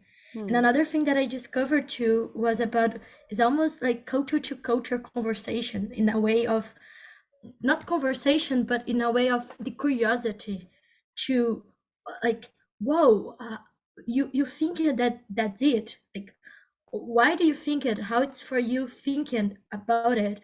So I experienced this inner curiosity to take the next step and to really not just understand the another person, but the curiosity to how you think in this way that you think, and not be, for me in the moment it was really difficult not be triggered and not be hooked, and just be as culture to culture conversation and not be inside of the construct. So one thing that I discovered is really important to the process happen, I be outside of the construct of the another person, Because if I am inside of the construct of the person, I can do nothing because I'm inside of the construct. And the goal of the process is exactly go out. So be outside of the construct while I'm with the client. I noticed that it's really important to be with and have this culture to culture relating. Yeah, thank you. And for me, this is really this, how you say, being with makes an open space and let also the construct unfold, because actually, yeah, every construct is somehow a crazy construct, right? It's like it's precise, it's so unique, and there's so much pain in it. It's like we would not have our constructs when it went super smoothly, mainly these constructs, what we are discovering. And so it's this, how to be with a person and to be with it, with her, him, without any judgment, and be in a neutral position somehow, be unhookable, and say, oh wow, that's really interesting, but also be with a person so close that you can frame it and you also dive into it, but more on a you make notes, like you make notes and write the main sentences, so that you also can wrap it up at the end and can say it again and again. It's like, yeah, this is where you are, this is how you create it, this is the construct, and you name some kind of bullet points of the construct again and again, so that the person is really getting it. And I think this, I don't know if you did it in your group, but I think this is really essential at the end to wrap it up, that the person really get the big picture. It's like, wow, yeah, it's not only this decision and that decision and this belief and that belief and this, maybe even we had like an energetic block and this block, but it's somehow related in this construct, in the construct of money or friendship or whatever. And so it's, yeah, it brings a perspective. And of course, usually you have an hour and then you're moving further down the road, where it's about then checking, okay, where's a door? There's usually a door or a window or something you can move through, and where it's outside and where it's inside, and to distinguish this. And of course, in these 20 minutes, I don't know how far you went, but in our group, it was not that we went so far. It was still checking out and wrapping up with the next step. How was it in your group? Yeah, just really kind of most of them were just getting started, really. Yeah, and this is I really start practicing this, and there's no right and wrong about it. It's like failing forward again, and this is why we're here together. It's still such an undiscovered space. Even also in possibility management, there are not so many people practicing mimetic engineering and holding space for it, because it's also somehow special, like to be with a person in a totally different way, and not only on the mental level, but diving into this inner reality. It's almost like a cyberspace in yourself, and to discover this is extraordinary. It's definitely not ordinary. and yeah, like this will be the homework, like the task, that you do minimum 2 or 3 of them during the next 2 or 3 weeks, like, and practice this. How does it go? Do it in your 3 cell. Do with everyone. So you already did 2, So, and some have a 4 cell, so they already did 3. So this is really something to discover.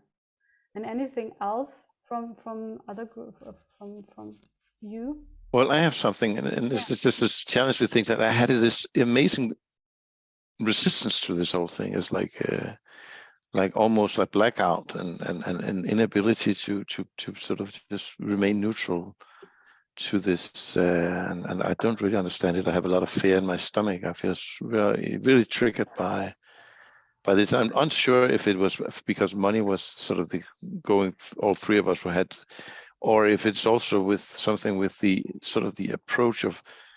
I had this bit sense of an unnaturalness in the progression of the processes, that sort of something come up and then you have to stay at a particular lane of inquiry instead of sort of going with the energy. And I found that difficult when sort of the emotions came up, and instead of going into that, which I feel is a more natural approach to me, I find far more easy to sort of have to stay with this intellectual constructs. And it's also curious because I'm a very intellectual person, so it's like and maybe my resistance has something to do with that, or defenses related to that, but I just found my reactions very curious. So what will you do about it? You have a team of coaches just here on the screen. So do you want to ask for something?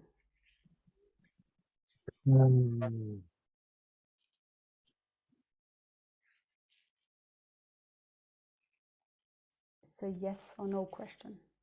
Yes, I'm just trying to feel into what I'm unsure how to deal with it, to be quite frank. Never, you can say, okay, So I have are there no idea. anybody have some good suggestions to how to deal with this sort of strange resistance to this whole approach? Yeah. And what about asking who's holding space for me, and then you find it out, and you can even ask more people and say, look, this. Well, right now I was asking for suggestions on how to deal with it. This is sort of one level of this, and what are you suggesting, that we do a process now about it? That was not what you were suggesting. No. Like invite into another space. I think my initial thought was to ask Nicole if she might want to hold space for some kind of process for me in our 3-cell, and I was going to ask about that. Cool. in our 3-cell thing, but now you ask, I will. Would you do that for me, Nicole? Yes. Look. Thank you for asking. So cool. Great. Because this is gold, right? It's like finding such a resistance and like, holy moly, what is going on? Why I'm so resistant to that? And then you're gonna see if it's the money topic or even something totally else. Cool. I would also like to do one with you, Anne, if you. you wanted to be my coach on this? Yes, I think it's so thrilling. I like it so much. It's like it reminds me of looking into dreams from the night and the symbols, trying to find out. So then we were going in this place and it looked so strange, and then we went there, and what did that mean? Try to look at it from outside. What does it represent, this part in the dream, and what does this part represent? Okay. Cool. Yeah. Great. Well, thank you for that. Yay. And it looks like you become an expert in memetic engineering soon. And something is sparking in you. It's like, yes, I want to discover this. Yay. And this is exactly what it needs, right? It's like, wow. It's not that you would need to understand it, but I sense that you're in service and want to still be with the person while discovering. Because I'm very curious person too, and I don't have so much like judgments to people normally. So I'm just curious what's going on here. Cool. And I also, with Jennifer, I hope that she has some time afterwards. We just talked about just meeting afterwards, just a little bit to try to finish it. So. Cool. And then I also read that the 4 archetypal lineage, then the evolutionary would be very thrilled about this And I don't remember the 4 archetypes, but maybe it's not now to. Okay, I don't get the question. Would you? What are the 4 lineages? She asked me Yeah, that before we met here. Yeah. Ah, okay. I read it when I was reading today. But that is a totally different topic. Yeah, I thought so. Yeah. Yeah, let's have a conversation about that. So if you like, you reach out and we have a conversation, but not in this space now.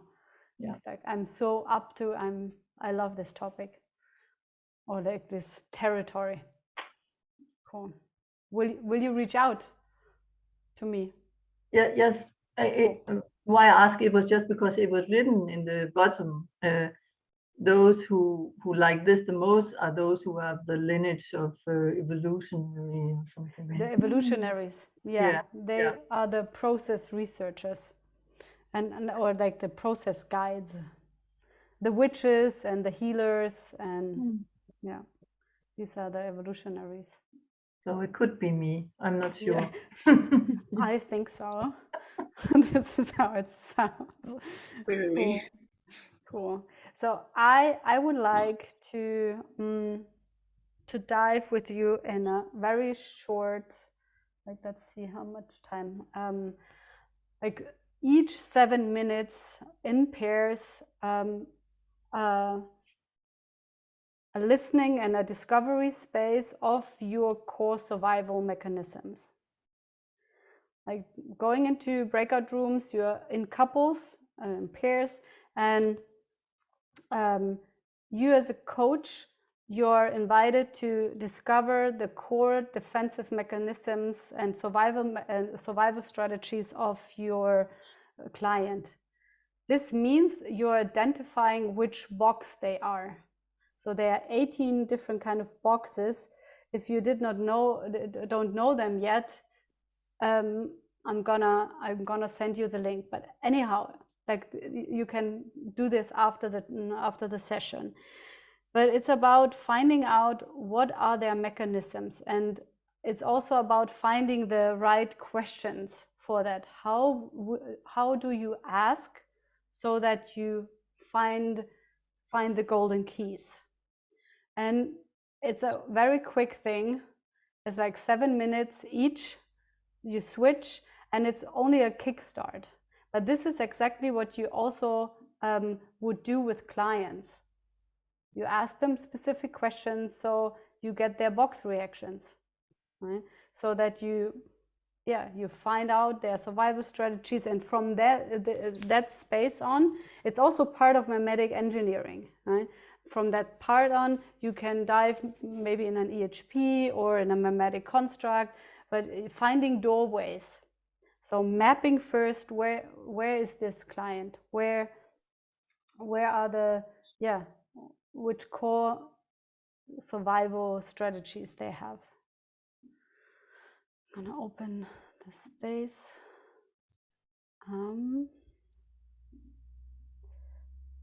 Could you give just one example of question, like start asking to the person, like, what is your survival strategies, and let the person speak, and then I started to like make more questions. How did it start? How would you ask a box to find out what the box likes or loves?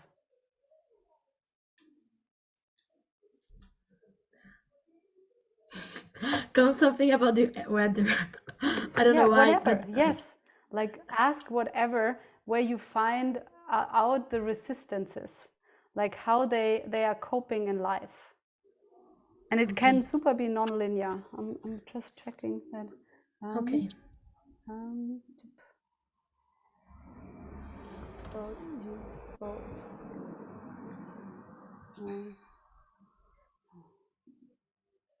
Second room. Okay. Nicole, you're jumping with me around. You have still co-host, right? You're still co-host. Yeah. Yes. Okay, cool. So you can do that. At the moment you're in room 2, so don't jump in. You can jump in, but then you can jump around. Okay. Okay, and you have altogether 14 minutes. I will tell you when you switch. Enjoy. You put me with Marina? Yes. Super, thank you.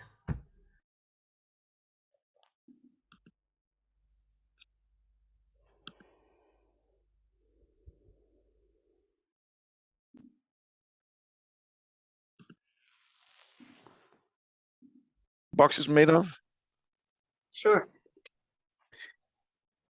Okay, so, all right. What are some core beliefs that you have about yourself in the world? If you just sort of what the first thing that pops to your mind, if you are to like, who are you in the world and how do you see the world?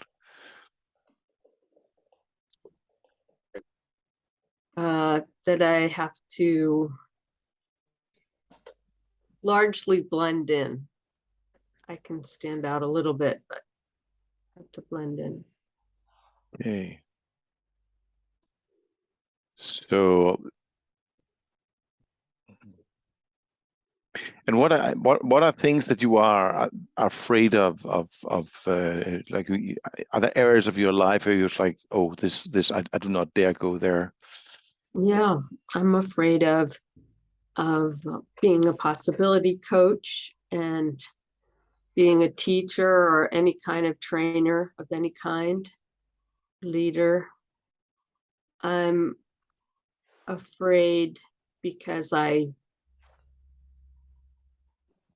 don't think I have enough skills and the stamina to keep up with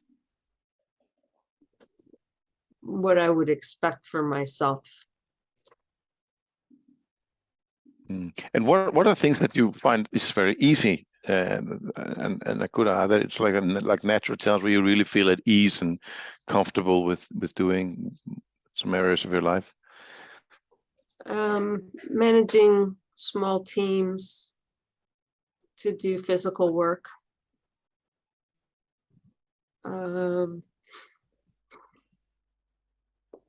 Getting other people to lead, to do trainings for things that I'm interested in.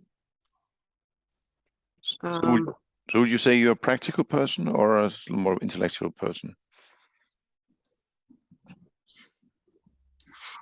I think a pretty close, more practical and intellectual as well. Okay, both. Okay. How would you feel about managing an intellectual team? Because you said you were comfortable with a more practical team. I can do that also.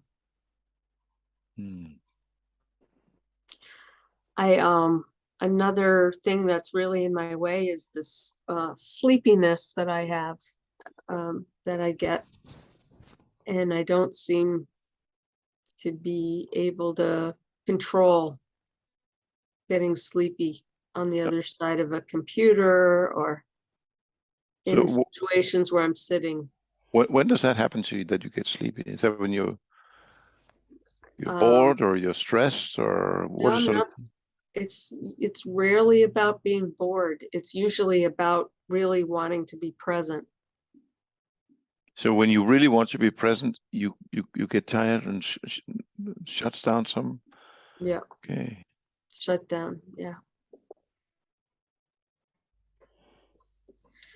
So how do you find out her box type?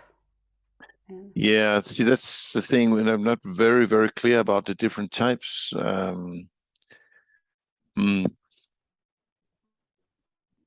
think there's a page. Yeah, there's a page. I would not go there now. Oh, but like, okay. how would you like, now you see how she is, but actually it's her box, and what else you wanna discover, like what other questions you can ask, so because you want to have her survival strategies coming up. So yeah, if you were in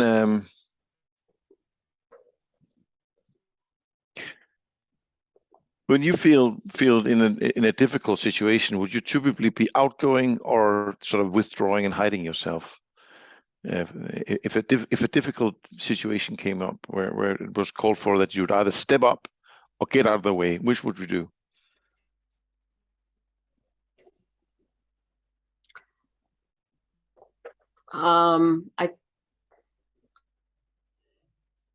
I could see either, maybe more likely to get out of the way, but not necessarily. And what about asking open questions, Ayan? Like what? Have you harvest more if you ask these one yes and no questions. It's hard to get a grip on it. It's like, ask her something and then you see how she talks, how she behaves, whatever. Try. Have 2 more minutes. Oh no, one minute, sorry. Yeah, we got 1 minute left. I'm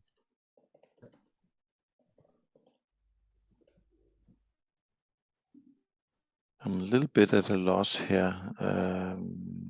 What would it be an example of an open question? Like, how is it going for you in life? All right, let's try that. How are you doing in general in life?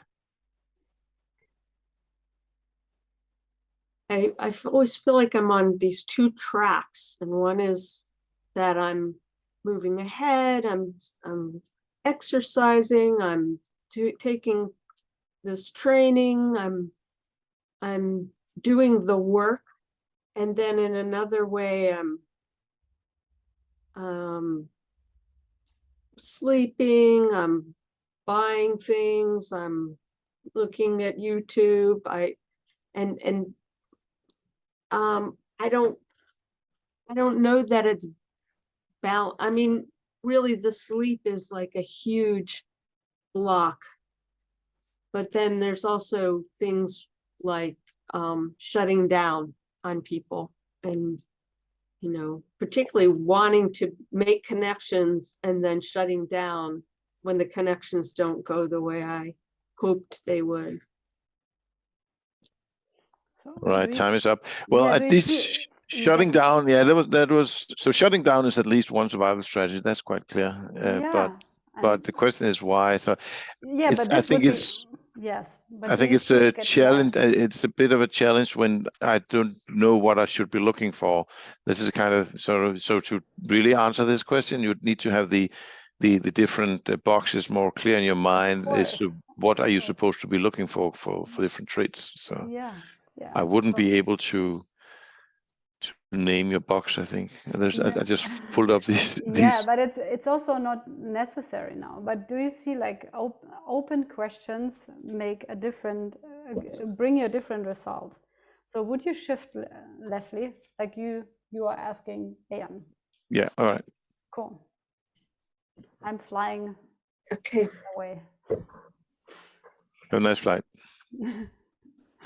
So. Ayan, what are boundary of between Rio de Janeiro and Minas Gerais, and I use it to buy things to be better in myself, like to look like. And this scarf was the first clothes that I bought that really I felt that it's me, like fit me.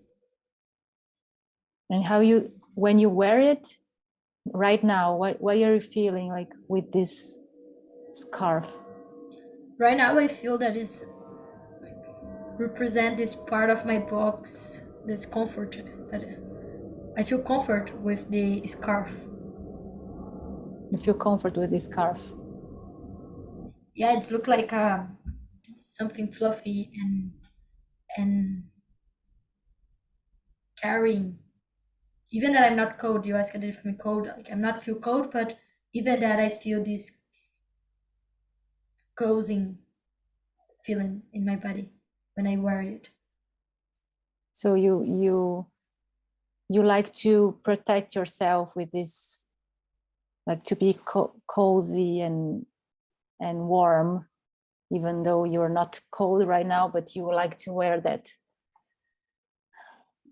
Yeah, in some way it's protecting, and I feel this scarf too as a reminder of not be fitting in what people thinking, because a long time ago my family say a lot what types of clothes, like you need to wear dresses to go to the marriage, you need to dress these things. And when I bought this scarf was in this moment that I bought something that I really want to bought.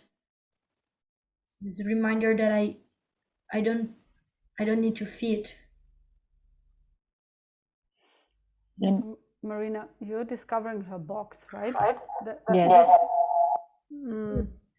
Like I think probably after a long time, Gabriella bought like the scarf, what I heard, probably it was more her adult self buying the scarf. So discovering the box, I would go in a different direction, like ask another question, because there she choose, but the box is more like unconscious. Of course, she knows her box pretty well, but it's more about which question you want to ask.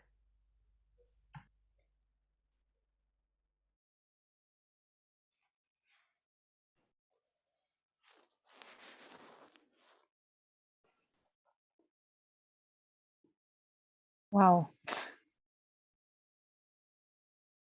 And where are you, Gabriella? Where are you right now? Right now I'm in Bologna in Italy. Oh. And did you go to Bologna for what? I come to Bologna to have this space with you last week. Actually, in the weekend, to hold space for the first time here in Bologna. Oh, and hold space, which kind of things is that? That you mean the space? Yeah, what do you mean hold space? What did you do? What, it's a work or something? Yeah, the hold space, I would say that is this place where I'm unfolding and creating a platform to people thrives in something differently. Yeah, and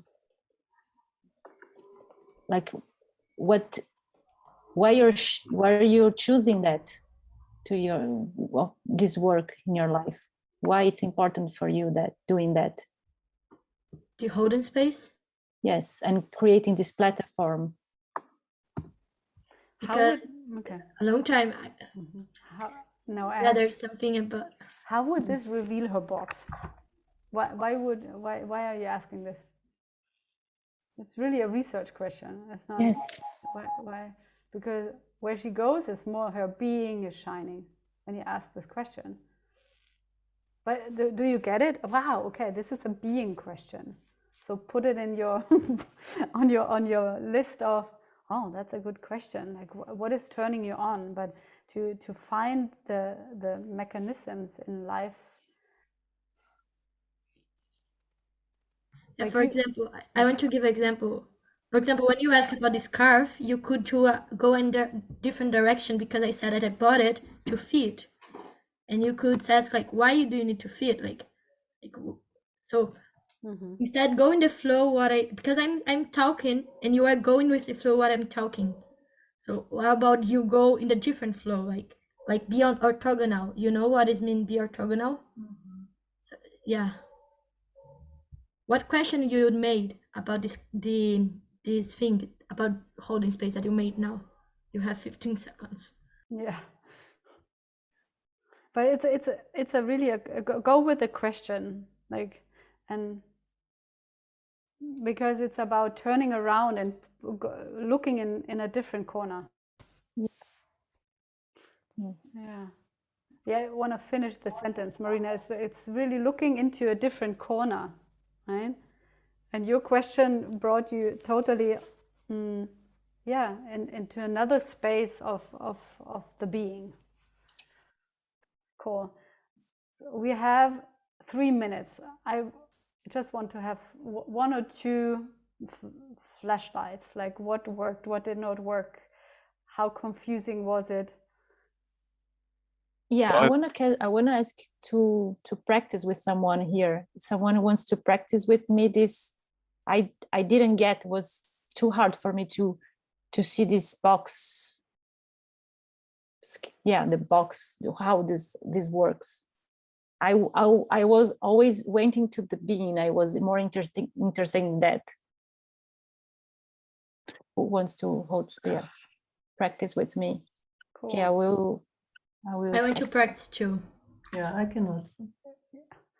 Venera, a can is not an answer. No, okay, I will also. Okay. Got it. Cool. I So think I'll write you. I think it would be a very cool thing to make like a Myers-Briggs test or something like for the boxes. I think it was really, really difficult, you know, if you don't know what you're looking for. So, Yeah. but you could make a test for this. I just read up on the boxes. Yeah. But it's not so If much that's your about the purpose, test. if you No, want to it's- figure out. yeah, but it's not so much about the test. You mean you can ask? Okay, I got it. Like a how do you say these tests where you Personality test. Yes, and in the end you have the box. Personality. Yeah, you have the box time. I want to share a discovery. Marina, could you mute because it's. Yeah, Yeah. thank you. It's about using the 1 gremlin. minute, and then we're Yeah, closing. it's short. Just use the gremlin to go nonlinear to press the buttons. I don't know, it's because my gremlin have this food, so she like to do this practice, but it's like finding the buttons of the another person. Like I made a ordinary question like, what did you eat today?